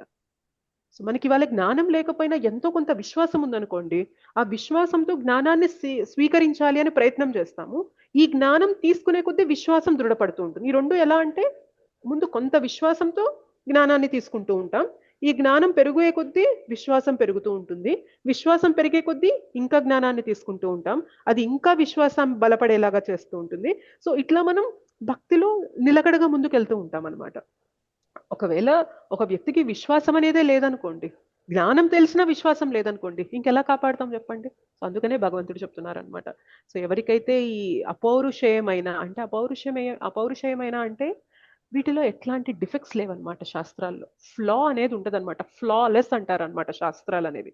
మనకి 4 డిఫెక్ట్స్ ఉన్నాయి, చెప్పగలరు ఎవరైనా? 4 లోపాలు ఉంటాయి మానవునికి. భ్రమలో ఉంటాము, తప్పులు చేస్తాము, అసంపూర్ణమైన ఇంద్రియాలు, ఇంకొకటి చీటింగ్ ప్రొపెన్సిటీ. ఓకే, వేరే వాళ్ళని మోసం చేయాలి అనే ప్రవృత్తి అనేది ఉంటుంది అనమాట. కానీ శాస్త్రాలకి ఇవి ఏవి ఉండవన్నమాట. శాస్త్రాలు సాక్షాత్తు భగవంతుడి నుండే వచ్చాయి మనకి. సో ఆ శాస్త్రాల్లో ఈ 4 లోపాలు అనేవి ఉండవు. సో మరి అసలు డౌట్సే ఉండకూడదా శాస్త్రాలు వింటున్నప్పుడు అంటే? శాస్త్రాలు చెప్పింది ఫ్యాక్ట్, కానీ ఆ శాస్త్రాలని నాకెలా అర్థం చేసుకోవాలో తెలియడం లేదు అని డౌట్ వ్యక్తపరచడం పర్వాలేదు. ఇప్పుడు ఫర్ ఎగ్జాంపుల్ మీరు ఏమైనా క్వశ్చన్ అడిగారు అనుకోండి, నాకు ఇది తెలియదు అని చెప్పి నేను ఇది తెలుసుకుంటాను, నాకు దీనిపైన కొంచెం డౌట్ఫుల్ గా ఉంది అనడం అంటే విశ్వాసం లేక అనడం కాదు, నాకు దాని గురించి కంప్లీట్ ఇన్ఫర్మేషన్ లేదు కాబట్టి చెప్పడం. సో విశ్వాసం లేక డౌట్ వ్యక్తపరిచేది ఒకటి, కంప్లీట్ ఇన్ఫర్మేషన్ తెలియక డౌట్ వ్యక్తపరిచేది ఒకటి. ఇన్ఫర్మేషన్ తెలియకపోతే ప్రాబ్లం లేదు, మనము సీనియర్స్ ని అప్రోచ్ అయ్యి దాని గురించి ఇన్ఫర్మేషన్ తెలుసుకుంటే మనకి ఈ డౌట్ అనేది క్లియర్ అవుతుంది. కానీ అసలు ఏదైతే చెప్పారో అదంతా కూడా నేను నమ్మను అనుకునే వ్యక్తికి ఇంకా ఎవరు ఎంత చెప్పినా కూడా వినడానికైనా సిద్ధంగా ఉండరు అనమాట. Yes or no? So Bhagavad Gita అనేది మానవాళికి మాన్యువల్ భగవంతుడు ఇచ్చారు అని ఎవరైతే నమ్మకం ఉంచి భగవద్గీతని విని అసలు ఏముందో తెలుసుకుంటాను, భగవంతుడు ఏం చెప్పారో విందాము అని ఎవరైతే ఆదో శ్రద్ధ చూపించి ముందుకొచ్చి తెలుసుకుంటారో వారి జీవితం మెల్లమెల్లగా మారిపోతుంది. కానీ అసలు నేను ఎందుకు వినాలి భగవంతుడు చెప్పింది, ఏం చేశాడని భగవంతుడు అని చెప్పి మనం అగేన్స్ట్ అయిపోయాం అనుకోండి, మనకేమైనా ఉద్ధరణ జరుగుతుందా చెప్పండి? జరగదు. జరగదు మాతాజీ, సో ఇంకా పడిపోతాం మాతాజీ. ఇంకా పడిపోతాం మనం, ఇంకా అది మన పతనానికి దారి తీస్తుంది అనమాట. సో ఎవరికైతే ఇట్లా నమ్మకం అనేది ఉండదో, విశ్వాసం అనేది ఉండదో, డౌట్ఫుల్ గా ఉంటారో శాస్త్రాల పైన, వాళ్ళకి ఇక్కడ సుఖం ఉండదు, ఎక్కడికి వెళ్ళినా గానీ సుఖం అనేది ఉండదు అని భగవంతుడు చెప్తున్నారు. నెక్స్ట్ 41 శ్లోక. ఇంకెవరు చదువుతారు? హరికీర్తన మాతాజీ చదువుతారా? ఎస్ మాతాజీ. చదవండి. అనువాదము. కర్మఫలం అన్నింటినీ త్యజించి భక్తి యోగమునందు వర్తించుచు దివ్య జ్ఞానము చేత సందేహములు నశించి ఉన్నవాడు వాస్తవంగా ఆత్మజ్ఞానమునందే స్థితుడైనటువంటి వాడు. ఓ ధనంజయ, ఈ విధంగా అతడు కర్మఫలములచే బంధింపబడును. Okay, fine. కర్మఫలములు అన్నింటినీ త్యజించి భక్తి యోగం నందు వర్తించుచు దివ్య జ్ఞానముచే సందేహాలు నశించి ఉన్నవాడు వాస్తవముగా ఆత్మజ్ఞానమునందే స్థితుడైనట్టి వాడు. ఓకే, సో ఇంకా మనకి కంక్లూజన్ అనేది ఇచ్చేస్తున్నారు ఈ 2 శ్లోకాస్లో. అయితే ఇక్కడ మనం ఒకటి తెలుసుకోవాలి. ఇక్కడ ఈ 2 శ్లోకాస్ అనేవి 5th చాప్టర్ కి మనకి కనెక్ట్ చేస్తాయి అనమాట. ఇవి చూడండి, యోగ సన్యస్త కర్మాణం అని అన్నారు కదా. సో ఇక్కడ కృష్ణ ఏమంటున్నారు అంటే, కర్మ ఎలా చేయాలి అంటే కర్మ ఫలితాల పైన ఆసక్తి లేకుండా కర్మ చేయాలి అని కృష్ణ చెప్తున్నారు. ఓకే, కర్మని ఫలితాల పైన మమకారం ఆసక్తి లేకుండా అది నీ కర్తవ్యంగా బాధ్యతగా నువ్వు చెయ్యాలి అని కృష్ణ చెప్తున్నారు. కానీ అర్జునకి ఏమర్థమవుతుంది అంటే, యోగ సన్యస్త కర్మాణం అంటే కర్మని సన్యసించాలి అంటే త్యజించాలి అని అనుకుంటున్నారు అనమాట. ఓకే, సో కృష్ణ అన్నదానికి అర్జున అండర్స్టాండింగ్ కి డిఫరెన్స్ ఉందా లేదా? ఇప్పుడు ఉంది మాతాజీ. కృష్ణ ఏమో కర్మ పైన అటాచ్మెంట్స్, రిజల్ట్స్ పైన అటాచ్మెంట్ లేకుండా కర్మని చెయ్యని చెప్తున్నారు ఫలితాల పైన. అర్జున ఏమనుకుంటున్నారు, యోగ సన్యస్త కర్మాణం అంటే కర్మని సన్యసించాలి అని అనుకుంటున్నారు. ఓకే, సో ఈ శ్లోక అండ్ నెక్స్ట్ శ్లోక మనకి కనెక్టింగ్ అనమాట. సో అది మనకి చెప్తున్నారు ఇక్కడ అనువాదంలో. సో కర్మ ఫలితములు అన్నింటినీ కూడా త్యజించి భక్తి యోగం నందు వర్తించుచు దివ్య జ్ఞానముచే సందేహాల్ని నశించి ఉన్నవాడు వాస్తవముగా ఆత్మజ్ఞానమునందే స్థితుడైనట్టి వాడు. ఆయనకి నాలెడ్జ్ అనేది వస్తుంది, ఆత్మజ్ఞానం అనేది తెలుస్తుంది అంటున్నారు. అండ్ ఇక్కడ ఏమంటున్నారు 442లో, ఇది ఎవరైనా చదువుతారా? రెడ్మీ ఎవరు? చదువుతా మాతాజీ. చదివేండి మాతాజీ. అందుచేత అజ్ఞానం వలన నీ హృదయమునందు కలిగిన సందేహములను జ్ఞానఖండముచే ఛేదించి వేయము. ఓ భారత, యోగమన్వితుడవై యుద్ధము చేయుటకు లెమ్ము. ఓకే, సో అందుచే అజ్ఞానము వలన నీ హృదయమునందు కలిగిన సందేహములను జ్ఞాన ఖడ్గముచే ఛేదించి వేయము. నీ మనస్సులో ఏదైతే అజ్ఞానం వల్ల కొన్ని డౌట్స్ వచ్చాయో, నా ఫ్యామిలీ మెంబర్స్ ని ఎలా చంపాలి, వాళ్ళు నా వాళ్ళు కదా, చంపితే పాపం వచ్చేస్తుంది, సో నేను ఎలా సుఖపడాలి వీళ్ళు లేకుండా, నీకు ఇన్ని సందేహాలు వచ్చాయి కదా, వీటన్నిటిని కూడా నీకు ఇప్పుడు ఏదైతే జ్ఞానాన్ని ఇచ్చానో ఆ జ్ఞానం అనే ఖడ్గం స్వర్డ్ తీసుకొని నీ మనసులో కలిగిన సందేహాలన్నీ కూడా చంపేసేయి, వాటిని అటాక్ చేసే, నీకు డౌట్స్ అన్నిటినీ కూడా నువ్వు నిర్మూలించు. ఎందుకంటే నువ్వు ఏవేవైతే చెప్తున్నావో అదంతా కూడా బాడీలీ లెవెల్లో చెప్తున్నావు, భౌతికంగా చెప్తున్నావు. కానీ జ్ఞానం ఏం చెప్తుంది, ఆ భౌతికం నుండి పైకి రా, భగవంతునితో కనెక్షన్ ఎస్టాబ్లిష్ చేసుకో అని చెప్పి జ్ఞానం చెప్తుంది. కాబట్టి ఈ జ్ఞాన ఖడ్గంతో నీ సందేహాలన్నీ కూడా నిర్మూలించు. నిర్మూలించి ఏమంటున్నారు, ఉత్తిష్టోత్తిష్ట భారత, లేచి యుద్ధం చేయి ఓ భారత అర్జున అని చెప్పి చెప్తున్నారు. సో అర్జునకి కంప్లీట్ గా కన్ఫ్యూజన్ వచ్చేస్తుంది అనమాట. ముందు శ్లోకాలో ఏమో యోగ సన్యస్త కర్మాణం అంటే కర్మని సన్యసించు అంటే కర్మని త్యజించు అని చెప్తున్నారు. 42 శ్లోకాలో ఏమో లేచి యుద్ధం చేయి అని చెప్పి చెప్తున్నారు. సో రెండు కాంట్రడిక్టింగ్ ఉన్నాయా లేదా చెప్పండి? కర్మని వదిలేయి అంటే క్షత్రియుడిగా నీ కర్మ ఏదైతే ఉందో దాన్ని పక్కన పెట్టు. క్షత్రియుడి ధర్మం కర్మ ఏంటి, యుద్ధం చేయడం, యుద్ధాన్ని పక్కన పెట్టు అన్నట్లుగా అర్థం చేసుకున్నాడు. ఇక్కడ నెక్స్ట్ శ్లోకాలో ఏమంటున్నారు, ఉత్తిష్టోత్తిష్ట భారత, లేచి యుద్ధం చేయి అని చెప్పి చెప్తున్నారు. ఇప్పుడు రెండు ఆపోజిట్ స్టేట్మెంట్స్ లాగా ఉన్నాయా లేదా అర్జునకి? ఇక్కడ ఏదైతే కన్ఫ్యూజన్ కలిగిందో ఆ కన్ఫ్యూజన్ క్లారిటీ కోసం అర్జున 5th చాప్టర్ స్టార్టింగ్ లో క్వశ్చన్ తో మొదలు పెడతారనమాట.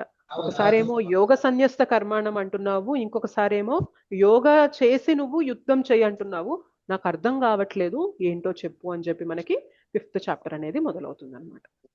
ఓకేనా? సో మనం సక్సెస్ఫుల్ గా 4th చాప్టర్ అనేది కంప్లీట్ చేసాము.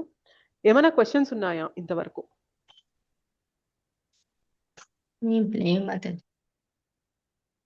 Okay, fine. ఏం లేవు అంటే కొన్ని ఒక 1-2 శ్లోకాస్ అనేవి 5th చాప్టర్ లో డిస్కస్. అర్జునకి కర్మనే త్యజించమన్నారు అన్నది ఎందుకు అనుమానం వచ్చింది? క్లియర్ గా క్లారిఫికేషన్ గానే చెప్తున్నారు కదా కృష్ణ భగవానుడు. ఎందుకు ఆయన అలాగ తప్పుగా అర్థం చేసుకున్నారు? మనకి అనువాదాలు ఉన్నాయి, భాష్యాలు ఉన్నాయి కాబట్టి మనకు అర్థమవుతుంది ప్రభుజీ. కానీ అర్జునకి డైరెక్ట్ గా శ్లోకం ఒక్కటే తెలిపినప్పుడు యోగ సన్యస్త కర్మాణం అంటే అసలు అర్థం ఏంటి? సన్యాసం అంటేనే త్యజించడం. సో యోగ సన్యస్త కర్మాణం అంటే కర్మని త్యజించమంటున్నారేమో కృష్ణ అనుకున్నారు. 41 శ్లోకాలు, 42 శ్లోకాలు ఏమో లేచి యుద్ధం చేయి అని చెప్పి చెప్తున్నారు. సో అక్కడ ఆయన రెండిటికి కన్ఫ్యూజన్ వచ్చింది. మనకి ఆచార్యుల అనువాదం భాష్యం ఉంది కాబట్టి అక్కడ యోగ సన్యస్త కర్మాణం అంటే భక్తి యుద్ధం, ఫలితాన్ని త్యజించడం. ఎగ్జాక్ట్లీ, మనకు అది క్లారిటీ ఉంది. కానీ అర్జునకి ఇదంతా లేదు కాబట్టి ఆ 2 శ్లోకాలు వినడం వల్ల, కృష్ణ నుండి వచ్చిన ఇన్స్ట్రక్షన్స్ వినడం వల్ల ఆయన కన్ఫ్యూజన్ కలిగింది అనమాట.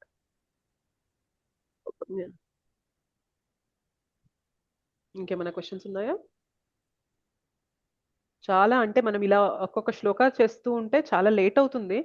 ఐ డోంట్ నో, ఇలా పెట్టుకుంటే మనకి ఎప్పటికి కంప్లీట్ అవుతుందో కూడా నాకు తెలియదు 18 చాప్టర్స్ అనేవి. బట్ ప్రయత్నం చేద్దాం మెల్లగా. అది మీరే ఆలోచించండి మాతాజీ, ఏది అప్రోప్రియేట్ అనేది మరి మీరే ఆలోచించండి. యా, ఇంత డీటెయిల్ గా మనం ఒక్కొక్క శ్లోక తీసుకుంటూ వెళ్తుంటే మాత్రం చాలా టైం పడుతుంది మనకి. చాలా శ్లోకాస్ ఉన్నాయి కాబట్టి చూద్దాం, తెలిసి. ఈ క్లాస్ అనేది ఉద్దేశం 20 days కోర్సు చేసిన వాళ్ళకి కంటిన్యూషన్ అని పెట్టిందా? అది మిస్ అయిన వాళ్ళకి యూస్ఫుల్ అవుతుందని పెట్టిందా? ఇది 20 days చేసిన వాళ్ళ కంటిన్యూషన్ అనమాట ఇది. సో కంటిన్యూషన్ లో మనం జస్ట్ 108 శ్లోకాస్ మాత్రమే డీల్ చేస్తాము. సంహో మన క్లాస్ అనేది 108 శ్లోకాల నుండి 700 శ్లోకాస్కి వచ్చేసింది, మారిపోయింది ప్యాటర్న్. 700 శ్లోకాస్ ఆ గురుజీ టేకప్ చేశారు, కానీ అది ఆగింది మధ్యలో. అది ఆగింది ప్రభుజీ, అవునవును. అది ఇంకా డీటెయిల్డ్ గా ఉంటది అనమాట. నేను అంత డీటెయిల్ గా వెళ్ళట్లేదు. Okay, fine. ఏం క్వశ్చన్స్ లేవంటే మనం ఒక 2 or 3 శ్లోకాస్ చూద్దాము. మనకి ఇప్పుడు అర్జునకి డౌట్ వచ్చింది కాబట్టి అర్జున ఏం అడుగుతున్నారు, కృష్ణ ఏం చెప్తున్నారు అనేది కొంచెం డిస్కస్ చేసి క్లోజ్ చేద్దాం 9:15 కలాగా. సో ఈ చాప్టర్ పేరు కర్మయోగము కృష్ణ చైతన్య సహిత కర్మ, యాక్షన్ ఇన్ కృష్ణ కాన్షియస్నెస్ అంటారనమాట. సేమ్ కర్మయోగం గురించి ఇక్కడ ఇంకా డీటెయిల్స్ ఇస్తూ ఉంటారు. ఎందుకంటే అర్జున కన్ఫ్యూజన్ తో క్వశ్చన్ వేశారు కాబట్టి దానిపైన క్లారిటీ ఇస్తారనమాట కృష్ణ. సో ఇక్కడ ఏమంటున్నారంటే, ఎవరైనా చదువుతారా? దీపిక మాతాజీ మాతాజీ. దీపిక మాతాజీ హ్యాండ్ రైజ్ చేశారు, చదువు. ఓకే. హరే కృష్ణ మాతాజీ. హరే కృష్ణ మాతాజీ. అనువాదం చదవమంటారా? అనువాదం ఒకటి. అర్జునుడిట్లు పలికెను, ఓ కృష్ణ, తొలుత నన్ను కర్మ త్యాగము చెయ్యమని తెలిపి తిరిగి భక్తి యుక్త కర్మను చెయ్యమని ఆదేశించుచున్నావు. ఈ రెండిటిలో ఏది ఎక్కువ శ్రేయదాయకమో దయతో నాకు నిశ్చయంగా తెలియజేయము. Thank you Mataji. సో ఇక్కడ ఇందాక అనుకున్నట్లే 41 శ్లోకాలు ఏమో కర్మని త్యాగం చేయమంటున్నావు, 42లో ఏమో మళ్ళీ నన్ను భక్తియుత కర్మ చేయమంటున్నావు, కర్మను ఆచరించమంటున్నావు. నాకు ఈ రెండిట్లో ఏది బెస్ట్ నాకు క్లియర్ గా చెప్పు, నాకు ఇట్లా 2 చెప్పొద్దు, నువ్వు నాకు క్లియర్ గా చెప్పు అని చెప్పి అంటున్నారు అనమాట అర్జున. ఓకే, కృష్ణ ఏమంటారో చూడండి. కమలాకు మరి మాతాజీ చదవండి. హరే కృష్ణ. దేవదేవుడు సమాధానం ఇచ్చెను, కర్మ పరిత్యాగము మరియు భక్తితో కూడిన కర్మము రెండునూ ముక్తికి శ్రేయోదాయకములే. కానీ ఆ రెండింటిలో కర్మ పరిత్యాగము కంటేను భక్తియుక్త సేవతో కూడిన కర్మము ఉత్తమమైనది. సో ఈ శ్లోకాన్ని అర్థం చేసుకునే ముందు కొంచెం ఒక 5-10 minutes ఎక్స్ప్లెనేషన్ ఇచ్చుకొని, మనకి ఈ ఎక్స్ప్లెనేషన్ అర్థమైందంటే నెక్స్ట్ వరుసగా ఒక 3-4 శ్లోకాస్ మనకి ఈజీగా అర్థమైపోతాయి అనమాట. సో కర్మ సన్యాసము అంటే సింపుల్ గా మనకి అర్థమయ్యేది ఏంటో చెప్పండి? కర్మని విడిచిపెట్టడం. ఓకే, కర్మని విడిచిపెట్టడం. అయితే ఇక్కడ అర్జున ఏమంటున్నారు, కృష్ణ ఏమంటున్నారంటే కర్మ సన్యాసం కంటే కర్మయోగం ఉత్తమమైనది అని చెప్పి చెప్తున్నారు. ఎప్పుడు కర్మ సన్యాసం అంటే కర్మని విడిచిపెట్టడం అనే అర్థం తీసుకుంటే కర్మ సన్యాసం చేయడం కంటే కర్మయోగం చేయడం ఉత్తమం. మరి కర్మయోగం అంటే కర్మయోగం అంటే అర్థం ఏంటి? మన కర్మని ఆచరిస్తూ ఫలితాలపైన మమకారం లేకుండా భగవంతుని కోసం చేస్తూ దాని యొక్క ఉద్దేశం ఏంటి? ముక్తిని పొందాలి అనే ఇదితో మనం ఏదైతే కర్మ చేస్తామో దాన్ని కర్మయోగ అంటాం. 4 పాయింట్స్. కర్మ చేయాలి, రిజల్ట్స్ పైన మమకారం, అటాచ్మెంట్ ఉండకూడదు, భగవంతుని కోసం చేయాలి, అండ్ ఫైనల్ గా మనకేం పొందుతామంటే ముక్తి, లిబరేషన్ పొందుతాం అనమాట. ఇది కర్మయోగ. సో అర్జునకి ఏం చెప్తున్నారు ఇక్కడ? నువ్వు కర్మ సన్యాసం చేయడం కంటే కర్మయోగ అనేది శ్రేయోదాయకం. అయితే నెక్స్ట్ శ్లోకాస్లో ఏమంటారంటే, ఒక విధంగా చూస్తే కర్మ సన్యాసము కర్మయోగం కూడా ఒక్కటే, రెండు కూడా ఒక్కటే అంటారు అనమాట. అదేంటి? ఇక్కడ మనకి కర్మయోగం బెటర్ అని చెప్పారు, మరి కర్మ సన్యాసం కర్మయోగం కూడా బెటర్, రెండు ఒకటే అని ఎందుకు అంటున్నారంటే, కర్మ సన్యాసానికి 2 విధాలుగా అర్థాలు తీసుకోవచ్చు. కర్మ సన్యాసానికి కర్మని త్యజించడం అనేది ఒక అర్థమైతే, కర్మ సన్యాసానికి కర్మ చేస్తూ ఫలితాల పైన మమకారాన్ని త్యజించడం కూడా కర్మ సన్యాసం అని చెప్పచ్చు అనమాట. ఓకే, సో జనరల్ గా కర్మ సన్యాసం అంటే రినౌన్సియేషన్ ఆఫ్ వర్క్ ని రినౌన్సియేషన్ చేయడం అంటే త్యజించడం. కానీ కృష్ణ దృష్టిలో కర్మ సన్యాసం అంటే రినౌన్సియేషన్ ఇన్ వర్క్, అంటే పని చేస్తూ పనిలో ఈ వైరాగ్య భావనని కలిగి ఉండడం అనేది కూడా కర్మ సన్యాసమే. అంటే పనిని త్యజించడం కర్మ సన్యాసం కాదు, పని చేస్తూ పని యొక్క ఫలితాల పైన మనము వైరాగ్య భావాన్ని కలిగి ఉండడం అనేది నిజమైన రినౌన్సియేషన్, కర్మ సన్యాసం అని చెప్తున్నారు.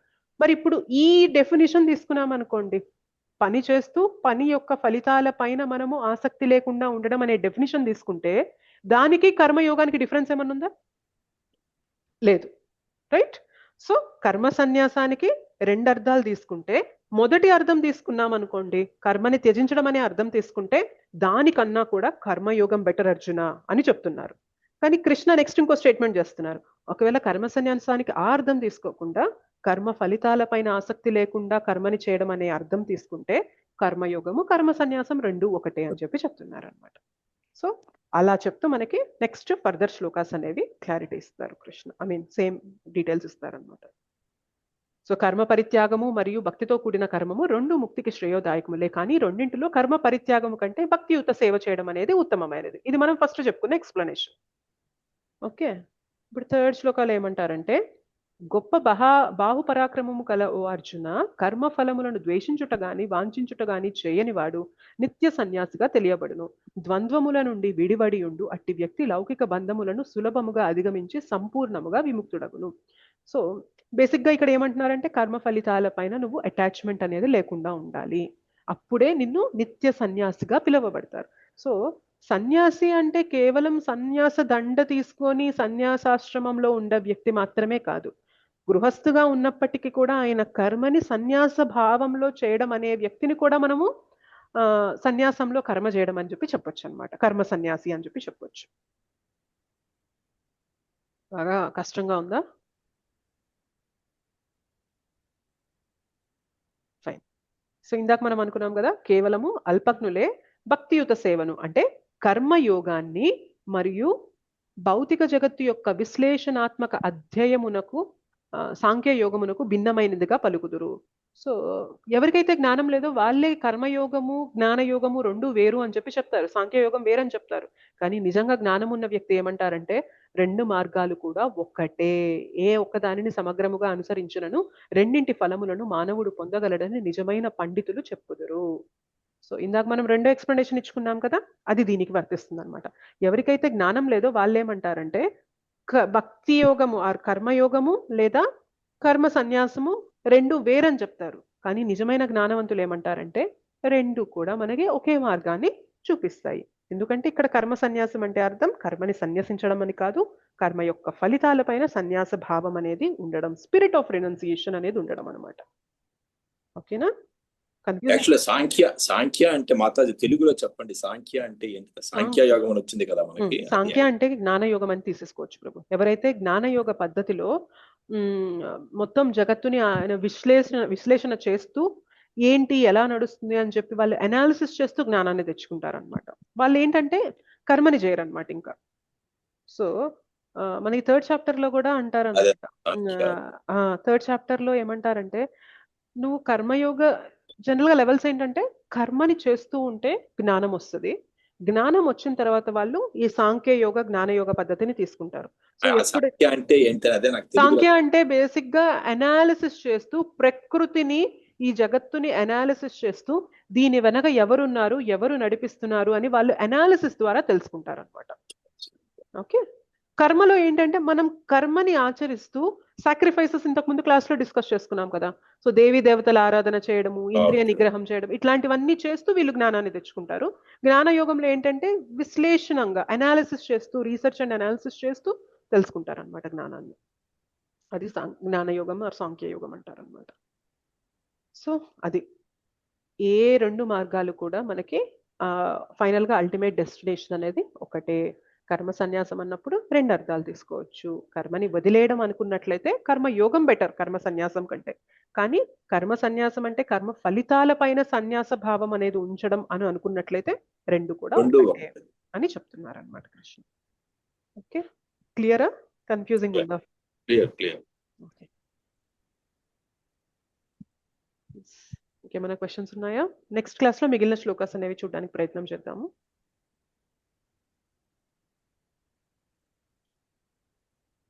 హరే కృష్ణ మాతాజీ. హరే కృష్ణ మాతాజీ. నిన్న నేను జపం చేస్తున్నప్పుడు అక్కడ అంటే ఈ ఇల్లు కడుతుంటారు కదా మాతాజీ, కూలి వాళ్ళు. ఆవిడ వచ్చింది వాటర్ కావాలని.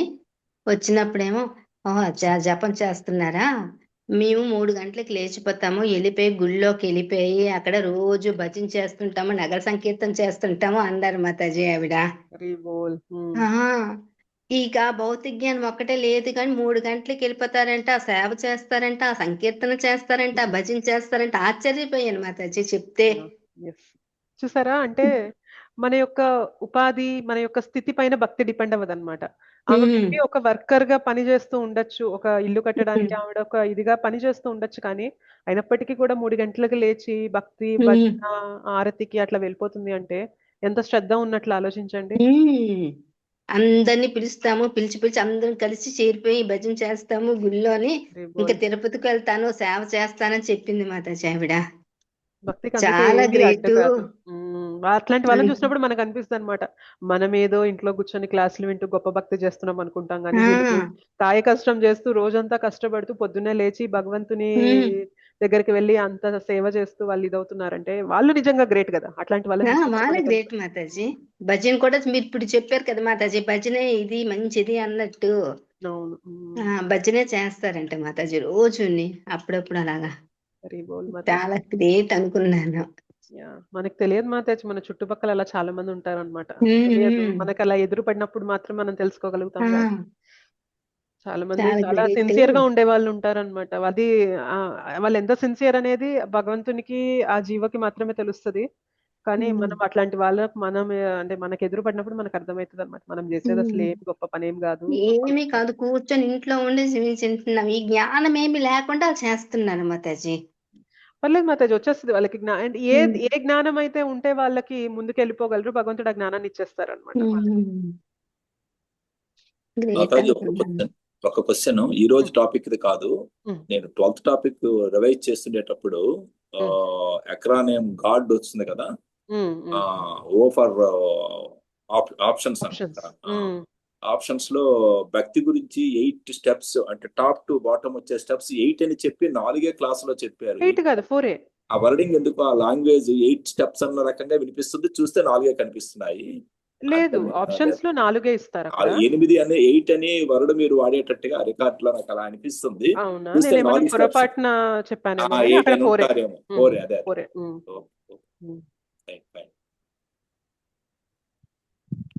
కొంచెం రివ్యూ చేస్తున్నా.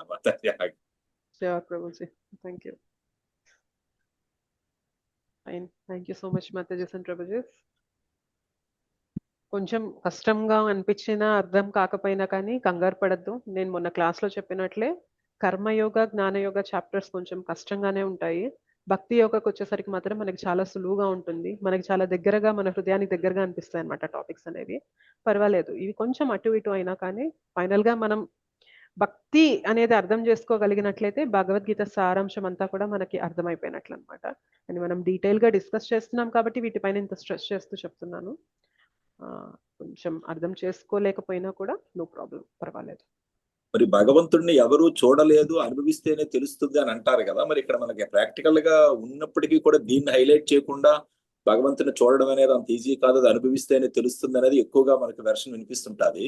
కానీ యాక్చువల్ గా మరి భగవంతుడి తల సాక్షాత్కారం ఇప్పుడు అర్జునుడికి అవనివ్వండి, మా తల్లికి అవనివ్వండి, అలాగే మనకి ఈ దుర్యోధనకి అవనివ్వండి, అందరికీ సాక్షాత్కారం అయింది కదా. మరి భగవంతుడిని ఎవరు చూడలేరు, అనుభవిస్తేనే తెలుస్తుంది అన్నదే ఎక్కువగా మనకు వినిపిస్తుంటది. సో ఇది అలాగే మానవ జన్మ రాముడిది ఒక్కడిదే అన్నారు, కృష్ణుడు కూడా మానవ జన్మ కింద వచ్చినట్టే కదా, కాదా? యాక్చువల్ గా ఓకే, ఫస్ట్ క్వశ్చన్ చూద్దాం ప్రభుజీ. ఫస్ట్ క్వశ్చన్ లో కృష్ణని అందరూ చూసారు కానీ అందరూ కృష్ణని దేవాది దేవుడిగా యాక్సెప్ట్ చేయగలిగారా? దుర్యోధన యాక్సెప్ట్ చేయగలిగాడా? చేయలేదు. శిశుపాల యాక్సెప్ట్ చేయగలిగారా? చేయలేదు. కంస యాక్సెప్ట్ చేయగలిగారా? చేయలేదు. సో భగవంతుడు కళ్ళ ముందు కనిపిస్తున్నా కానీ వాళ్ళకి భక్తి జ్ఞానం ఇవేమీ లేవు కాబట్టి భగవంతుడు కళ్ళెదురుగా కనిపిస్తున్నా కూడా భగవంతుడిని చూడలేకపోయారనమాట వాళ్ళు. చూసారంటే వాళ్ళకి భక్తి అనేది ఉంది కాబట్టి భగవంతునిగా చూడగలిగారు. ప్రేమ, భక్తి, జ్ఞానం. సో ఏదైనా కానీ మనం చర్మచక్షుతో భగవంతుడిని చూడలేం. మనకి ఏదైతే మెటీరియల్ ఐస్ ఉన్నాయో వీటితో భగవంతుడిని చూడలేం అనమాట. కానీ ఈ చర్మచక్షు వెనక జ్ఞానం తోడైంది అనుకోండి, ఈ చక్షు మనకి జ్ఞాన చక్షు అవుతుంది అనమాట. జ్ఞానం ద్వారా భగవంతుడిని చూడగలుగుతాం. ఇంకా అంతకన్నా హై స్టేజ్ ఏంటి అంటే ఆ జ్ఞానం అనేది పరిపక్వత చెంది ప్రేమగా మారింది అనుకోండి భగవంతుని వైపు, ఈ కళ్ళు ప్రేమ చక్షుగా మారుతాయి అనమాట. అప్పుడు ఎక్కడ చూసినా భగవంతుడే కనిపిస్తూ ఉంటారు. వాళ్ళకి జ్ఞానం రియల్ గానే చూశారు కదా, వాళ్ళు చూశారు కదా, భక్త ప్రహ్లాదం వీళ్ళంతా క్లియర్ గానే చూశారు కదా. అయినప్పటికీ కూడా అన్వయించేటప్పుడు అది మనం చూడలేము, ఆ అనుభూతే పొందాలి అనేది ఎక్కువగా చెప్తుంటారు జనరల్ గా ఎక్కడైనా ఫిలాసఫీలో డిస్కషన్ వచ్చేటప్పుడు. కరెక్ట్. కానీ అంటే చూడడం అనేది ఎస్పెషల్లీ కలియుగంలో అది మనకి కుదరని పని. కలియుగంలో కుదరని పని. సో మనం వేరే యుగాలు తీసుకున్నా కానీ భగవంతుడు కళ్ళ ముందు కనిపిస్తున్నా ఎంతమంది భగవంతుడిగా స్వీకరించారు? కలియుగంలో ఇంకా భగవంతుడు కళ్ళ ముందు కనిపించినా కూడా మనం ఆయన పెద్ద లెక్క చేయమన్నమాట. కానీ జ్ఞానము, ప్రేమ ఉన్నాయనుకోండి, ఆయన కనిపించకపోయినా కూడా ప్రతి చోట ఆయన శక్తి ద్వారానే నడుస్తుందని తెలుసుకోగలుగుతాం మనం. ఈ మానవ జన్మ అనేది రాముడి గురించి చెప్పారు. కృష్ణ యాక్చువల్ గా మానవ జన్మ రాముడు కృష్ణ ఇద్దరు అంటారు కానీ కృష్ణ మానవ జన్మగా ఉన్నప్పటికీ కూడా ఆయన కొన్ని సూపర్ హ్యూమన్ పాస్ట్ టైమ్స్ అనేవి చేశారు ప్రభుజీ, మనకి లీలలు చేశారు. రాముడు ఎక్కువ చేసినట్లు మనకు ఎక్కడంటే మనకి సముద్రుడు దారి ఇవ్వనప్పుడు ఒక్కసారి ఆయన కోపం అనేది చూపించినప్పుడు సముద్రుడు దారి ఇస్తారు. అట్లా కొన్ని సిచ్యువేషన్స్ లో రాముడు చూపించారు, చాలా తక్కువగా చూపించారు తప్ప. మనకి కృష్ణ అయితే మాత్రం అలా కాదనమాట. 7 ఏళ్ల బాలుడు ఎక్కడ గోవర్ధన గిరిని ఎత్తుతాడు. సో అది superhuman pastime. So Trinavarta అంత పైకి తీసుకెళ్లిపోయినప్పుడు కూడా ఆయనకి ఏమీ భయపడకుండా ఆయన బరువు పెరిగిపోవడం అనేది, పూతనని చంపడం అనేది, సో ప్రతి ఒక్క రాక్షసుని సంహరించే ప్రతిసారి కూడా ఆయన సూపర్ హ్యూమన్ గానే బిహేవ్ చేస్తూ ఉంటారనమాట. మామూలు మానవ మాతృడిగా ఆయన బిహేవ్ చేయరు. కానీ రాముడు మాత్రం అలా కాదనమాట. సో గురువు చెప్పారంటే గురువు వెనక నడుచుకుంటూ వెళ్ళడము, ఒక పర్ణశాల కట్టుకొని ఉండడము. సో ఆయన సూపర్ హ్యూమన్ పవర్స్ అనేవి తొందరగా చూపించారు.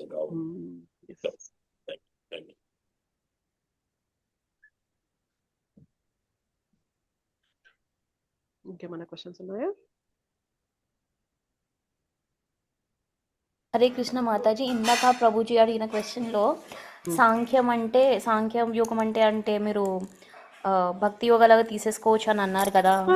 సాంఖ్య భక్తి అనలేదు నేను. సాంఖ్య అంటే అనాలిసిస్ చేసి తెలుసుకోవడాన్ని సాంఖ్య అంటారు అన్నారు.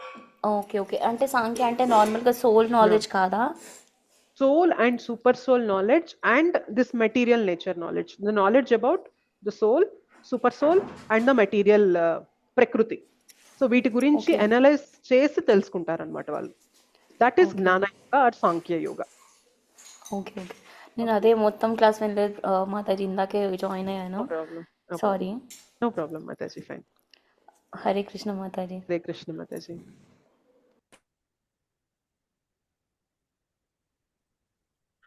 Thank you so much Mataji and Prabhuji. మళ్ళీ మనం నెక్స్ట్ ఫ్రైడే కలుసుకుందాము. 5th చాప్టర్లో మరిన్ని శ్లోకాస్ అనేవి డిస్కస్ చేయడానికి ట్రై చేద్దాం. అయ్యో! నేను ఇంకొక విషయం చెప్పడం మర్చిపోయాను, సారీ. అయితే లాస్ట్ టైం మీరు శివరాత్రి రోజు మార్నింగ్ క్లాస్ తీసుకున్నారు కదా! ఉమ్, అది యాక్చువల్‌గా నాకు చాలా ఇంట్రెస్టింగ్ అనిపించి మా భగవద్గీత క్లాస్‌లో కూడా వాళ్ళందరికీ చెప్పడం జరిగిందనమాట. ఉమ్, అయితే మా ప్రభుజీ ఎవరైతే తీసుకుంటారో స్వాగతిష దాస ప్రభుజీ, ఆయన చాలా ఇంట్రెస్టింగ్ ఉన్నాయి మాతాజీ ఎవరు చెప్పారు అంటే మీ పేరు చెప్పి మీకు వీడియో ఫార్వర్డ్ చేశాను అనమాట. ఆయన ఒక మాట అన్నారు, ఉమ్, ఏదేమైనా కానీ మాతాజీ కంపెనీ మాత్రం వదలొద్దు అని అన్నారనమాట. ఐ ఫెల్ట్ వెరీ హ్యాపీ యాక్చువల్గా అందరితో షేర్ చేసుకుందామని చెప్పాను. మాతాజీ. యాక్చువల్గా చాలా కనెక్టింగ్ ఉన్నాయి క్లాసెస్ మాకు యాక్చువల్గా. Very good Mataji. మీరు ఏదైతే లార్డ్ శివ గురించి క్లాస్ విన్నారో నాది ఒక్క పాయింట్ అంటే ఒక్క పాయింట్ కూడా లేదు Mataji. As it is Amarendra Prabhuji English class ఉంది, మీకు కావాలంటే ఇంగ్లీష్ క్లాస్ లింక్ కూడా ఇస్తాను. ఇంగ్లీష్ క్లాస్ని యాజ్ ఇట్ ఈస్గా నేను విని దాని పాయింట్స్ నోట్ చేసుకొని దాన్ని పూజీ మీకు క్లాస్ తెలుగు కూడా కూడా ఇన్వైట్ విన్నా. చేస్తాను. విన్నారా? ఓకే. విన్నాను, చాలా బాగున్నాయి. Yeah yeah yeah. కాకపోతే అసలు ఎంత ఇంట్రెస్టింగ్ ఉండే అంటే నేను ఒక 10 మందికి చెప్పేశాను అనమాట శివరాత్రి రోజా స్టోరీస్ అన్నీ. Hari bol. It was very connecting actually. అదొకటే అని కాదనమాట, మ్యాక్సిమమ్ నేను ఏదైనా క్లాస్ వేరే క్లాసెస్ వినే ముందు ఫస్ట్ మీ క్లాస్ విని నేను వేరే క్లాసెస్ వింటాను అనమాట, నాకు ఎక్కువ క్లారిటీ వస్తుంది. So I wanted to thank you for that actually. చాలా మంచి రీచ్ అవుతుంది మాకు. Thank you so much Mataji. It is really helping you. Hare I'm Krishna. so blessed. Thank you so much, Mataji. This is all Guru's mercy, Mataji. Naadem ledu. I am also equally struggling to do my sadhana. So every day in and out నేను కూడా struggle అవుతూ ఉన్నాను. But since you are so interested, మీరు ఇంత sincerity చూపిస్తూ join అవుతున్నారు కాబట్టి Srila Prabhupad and గురు పరంపర డ్రైవింగ్ దిస్ సెషన్స్ అనమాట. వాళ్ళ కృప వల్లనే చెప్పగలుగుతున్నాం తప్ప apart from that I have nothing, not at all eligible to discuss on these topics, Mataji. Thank you so much, Mataji. Though I'm attending the sessions offline, like నాకు ఎప్పుడు అనిపిస్తుంది how can I prove Mataji that I'm attending అన్నట్టు నాకే ఒక question mark ఉంటుంది. అక్కడ నేను Friday రోజు వెళ్ళే క్లాస్లో చిన్న చిన్న పిల్లలు ఉంటారు అనమాట. సో కోఆర్డినేషన్ కోసం హ్యావ్ టు బీ దేర్ అనమాట. సో అందుకే నేను ఇది లైవ్ లో అటెండ్ అవ్వలేకపోతున్నా. Yes. యా, బట్ ఆ క్వశ్చన్ మార్క్ ఉండిపోతుంది, how will I prove Mataji that I'm attending regularly అని. No problem, Mataji. I'm happy that you are listening and somehow yeah this yeah I'm up to date యాక్చువల్గా. 4th చాప్టర్లో like first shlokas అన్ని కొంచెం ఈజీగానే అర్థమైనాయి, కానీ last 2-3 sessions కర్మయోగా వచ్చిన తర్వాత they are కొంచెం కాంప్లికేటెడ్ అనిపించింది. when I felt very complicated, Mataji. All these topics are literally very complex to me. So యాక్చువల్గా ఏమనిపిస్తుంది అంటే ఫ్రైడే మార్నింగ్ నేను మీకు క్లాస్ లింక్ పెట్టేశాక అనిపిస్తుంది అనమాట, ఓ నేను ఇవాళ ఈ టాపిక్స్ అన్ని ఎక్స్ప్లెయిన్ చేయాలి. నాకు అంత కంప్లీట్గా మనకి భక్తి యోగ పైన ఉన్నంత క్లారిటీ కర్మయోగ జ్ఞానయోగ పైన అంత రావన్నమాట, మనకి అంత కనెక్ట్ చేసుకోలేం మనం. కానీ ఈ టాపిక్స్ మీకు ఏ విధంగా బెటర్గా భక్తిని జోడిస్తూ చెప్పాలి అని ప్రయత్నం చేస్తూ ఉంటాం అనమాట. సో శ్రీల ప్రభుపాదుల వారి పర్పోర్ట్స్ అనేవి చాలా హెల్ప్ అవుతూ ఉంటాయి. So that's why even though you cannot understand this topics అంత డీప్గా అర్థం కాకపోయినా కూడా don't worry, at the end of the day we are all trying to do bhakti yoga. So hope if that is clear, bhakti yoga అనేది చెయ్యాలి, ఇదంతా కూడా మనకి జ్ఞానం అనేది భక్తి యోగా వైపు డైరెక్ట్ చేస్తుంది అని తెలుసుకోగలిగితే మాత్రం it is well and good. Yeah Mataji, thank you so much Mataji. Hare Krishna. Hare Krishna. నిజంగా మేమందరం అదృష్టవంతులు మాతాజీ, ఇలాంటి గురువులు మాకు వచ్చినందుకు. నేను గురువుని కాదు Mataji, I'm also a normal person. కాకపోతే మీకు వినే సేవ దొరికింది, నాకు చెప్పే సేవ దొరికింది, అంతే, ఏం లేదనమాట. మీరు సిన్సియర్ గా వింటున్నారు, నేను దానికి తగ్గట్టుగా సరే ప్రయత్నం చేద్దామని స్ట్రగుల్ అవుతూ ప్రయత్నం చేస్తున్నాను, అంతే. సో మనందరం దీనివల్ల డెవలప్ అవుతున్నాం అనమాట, అడ్వాన్స్ అవుతున్నాం చక్కగా భక్తిలో. సో మనందరికి ఇట్లా సేవ దొరికింది అనమాట, అంతే. ఆన్లైన్ లో మీరు మీ ఇంట్లో కూర్చొని, నేను మా ఇంట్లో కూర్చొని ఇట్లా మనం కనెక్ట్ అవుతూ భగవంతుని గురించి చర్చ చేసుకోవడం అనేది ఎంత అదృష్టమో. ఇట్లా మనకి కూర్చొని ఇట్లా భగవత్ కథ చర్చించుకోవడం అనేది. మీరందరూ లేరనుకోండి, నేను ఈ టైంలో భగవత్ కథ చెప్పగలనా? ఒకవేళ చెప్పాలి అనుకున్నా చెప్పగలనా? చెప్పలేరు మాతాజీ. అలానే సో మీరు అంటున్నారు నేను చెప్తున్నానని, కానీ మీరందరూ ఉన్నారు కాబట్టి నేను ప్రయత్నం చేస్తున్నాను. ఇవాళ ఈవినింగ్ కూర్చొని దానికి క్లాస్కి కొంచెం నోట్స్ రాసుకొని ఒక్కొక్క శ్లోకాకి ఎలా పాయింట్స్ చెప్పాలి, నేను విన్న భక్తి శాస్త్రి నోట్స్ రిఫర్ చేస్తూ, ప్రభుపాద ఇచ్చిన పర్పోర్ట్స్ రిఫర్ చేస్తూ మీకు ఎలా కన్వే చేయాలి అని ప్రయత్నం చేశాను. చూస్తారా అది ఎందుకు సాధ్యమైంది? మీరందరూ ఉండి సిన్సియర్గా వింటారు, మీకు క్లారిటీ అనేది ఇస్తూ వెళ్ళాలి అని ఆ ప్రయత్నం అనేది మీరు ఉన్నారు కాబట్టి, మీరు సిన్సియారిటీ చూపిస్తున్నారు కాబట్టి జరిగింది. అండ్ మీరున్నారు ఇది కాబట్టి నేను కూడా క్లాస్ రికార్డింగ్ లో క్లాస్ ఉన్నాను మాతాజీ. మాతాజీ. ఒక్క పాయింట్ మిస్ అవ్వకుండా రాసుకోవాలి మాతాజీ. అన్ని మంచి మంచి పాయింట్లు మాతాజీ. మీరు చెప్పిందంతా అలా పేపర్ నిండిపోతుంది Mataji. Hari bol Mataji. Yeah, all glories to Srila Prabhupad Mataji. మనం ఎక్కడ ఏం మాట్లాడట్లేదు మాతాజీ. సీనియర్ డివోటీస్ ఏం చెప్పారో అది, శ్రీల ప్రభుపాదుల వారు ఏం చెప్పారో అదే మాట్లాడుతున్నాం, అదే రిపీట్ చేస్తున్నాం అనమాట మనం బేసిక్గా. యాక్చువల్గా ఏంటి అంటే మనం అన్ని క్లాసెస్ చూడండి, మనం 108 కాదు, మనం ఈ సెషన్స్ అనేవి అంతా కంప్లీట్ అయ్యాక కూడా మనకి పాయింట్స్ అనేవి అవే కామనే ఉంటాయి అనమాట. కానీ మనకి ప్రతిసారి కూడా విన్నప్పుడు అదొక కొత్తదనం, ఇంకా కొంచెం కనెక్టింగ్గా ఎందుకు అనిపిస్తుంది అంటే కృష్ణ కథకున్న పవరే అలాంటిది మాతాజీ. మనం కొత్త కొత్త పాయింట్స్ ఏం తేవట్లేదు. సో నేను మార్నింగ్ ఏదైతే క్లాస్లో కొన్ని చెప్పానో అదే మళ్ళీ మీకు ఇప్పుడు కొన్ని రిపీట్ చేస్తూ ఉంటాను. అయినప్పటికీ కూడా ఎందుకు కనెక్ట్ అవుతున్నామంటే కృష్ణ కథ అంత స్పెషల్ మాతాజీ. మనం కృష్ణ గురించి సెంటర్ చేసి మాట్లాడుతూ ఉన్నాం అనుకోండి, దాంట్లో బోర్ కొట్టడం అనే క్వశ్చన్ ఉండదన్నమాట. సో అది కృష్ణ కథకి ఉన్న స్పెషాలిటీ. హరే కృష్ణ మాతాజీ. హరే హరే కృష్ణ కృష్ణ మాతాజీ. మాతాజీ. దండవత్ దండవత్ ప్రణామ్ మాతాజీ. హరే Yes, కృష్ణ మాతాజీ. మాతాజీ. ఆ రోజు శివరాత్రి రోజు మీరు చెప్పిన కదా చాలా లైక్ షార్ట్ అండ్ స్వీట్ చాలా బాగుండే మాతాజీ. పాయింట్ టు పాయింట్ అసలు హరి మర్చిపోలేము, బోల్, అంత బాగుండే. హరి బోల్ అండ్ మాతాజీ. ఇవాళ అయితే క్లాస్ మాతాజీ నాకు చాలా డౌట్స్ వచ్చినాయి. ఉమ్, ఏవైతే నేను కనుక్కోవాలనుకో అదే డౌట్స్ మామూలుగా రిషికేష్ ప్రభు క్లాస్ లో కనెక్ట్ అవుతాం. ఉమ్, ఏదైతే డౌట్ ఉందో అదే క్లాస్ లో రిషికేష్ ప్రభు కరెక్ట్ గా చెప్తారు. కానీ ఉమ్, వాళ్ళ ఏమో మీతో కనెక్ట్ అయింది అది. హరి అది బోల్, 1 కాదు, 2 కాదు, 3 కాదు, 4 to 5 డౌట్స్ అన్ని క్లియర్ అయిపోయినాయి మాతాజీ మీ హరి ద్వారా. Bol Mataji. Hari bol Mataji. So it's wonderful class మీరు మాతాజీ. మీరు ఇలా చెప్తున్నారు కానీ మీరు ఆలోచించండి, మీరు సిన్సియర్ గా జాయిన్ అయ్యారు కాబట్టి గురు పరంపర అండ్ శ్రీల ప్రభుపాద్ ఇలా మాట్లాడే అవకాశాన్ని ఇచ్చి మీ మనసులో ఉన్న సందేహాలు కూడా క్లారిఫై చేసేలాగా they just used me as an instrument to clarify your questions అనమాట. సో సేవలో అదే జరిగిద్ది అనమాట. మనమేదో చేస్తున్నట్లు కాదు, కానీ మన వల్ల ఏం జరగాలి అని చెప్పి గురు పరంపర కోరుకుంటున్నారో దానికి మనం జస్ట్ ఒక ఇన్స్ట్రుమెంట్ అవుతాం అనమాట, అంతే. So it is all But because of your sincerity. Kana, I choose you, Mataji. That is a very big thing. Thank you, Mataji. Thank you so much, Mataji. Thank you so much, Mataji. Hare Krishna. Hare Krishna, Mataji. Dandavat pranam. Dandavat pranam. Thank you. Thank you so much, Mataji and Prabhuji. We'll meet again on next Friday. Okay? Thank you. Hare Krishna. పంచకల్పతరుభ్యశ్చ కృపాసింధుభ్యవ చ పతితానాం పావనేభ్యో వైష్ణవేభ్యో నమో నమః. అనంత కోటి వైష్ణవ వృంద की जय. श्रील प्रभुपाद की जय. श्रील गुरुदेव की जय. निताई गौर प्रेमानंदे. हरि हरि बोल. హరే కృష్ణ మాతాజీ. దండవత్ ప్రణామం. कृष्णा दंडवत प्रणाम माताजी.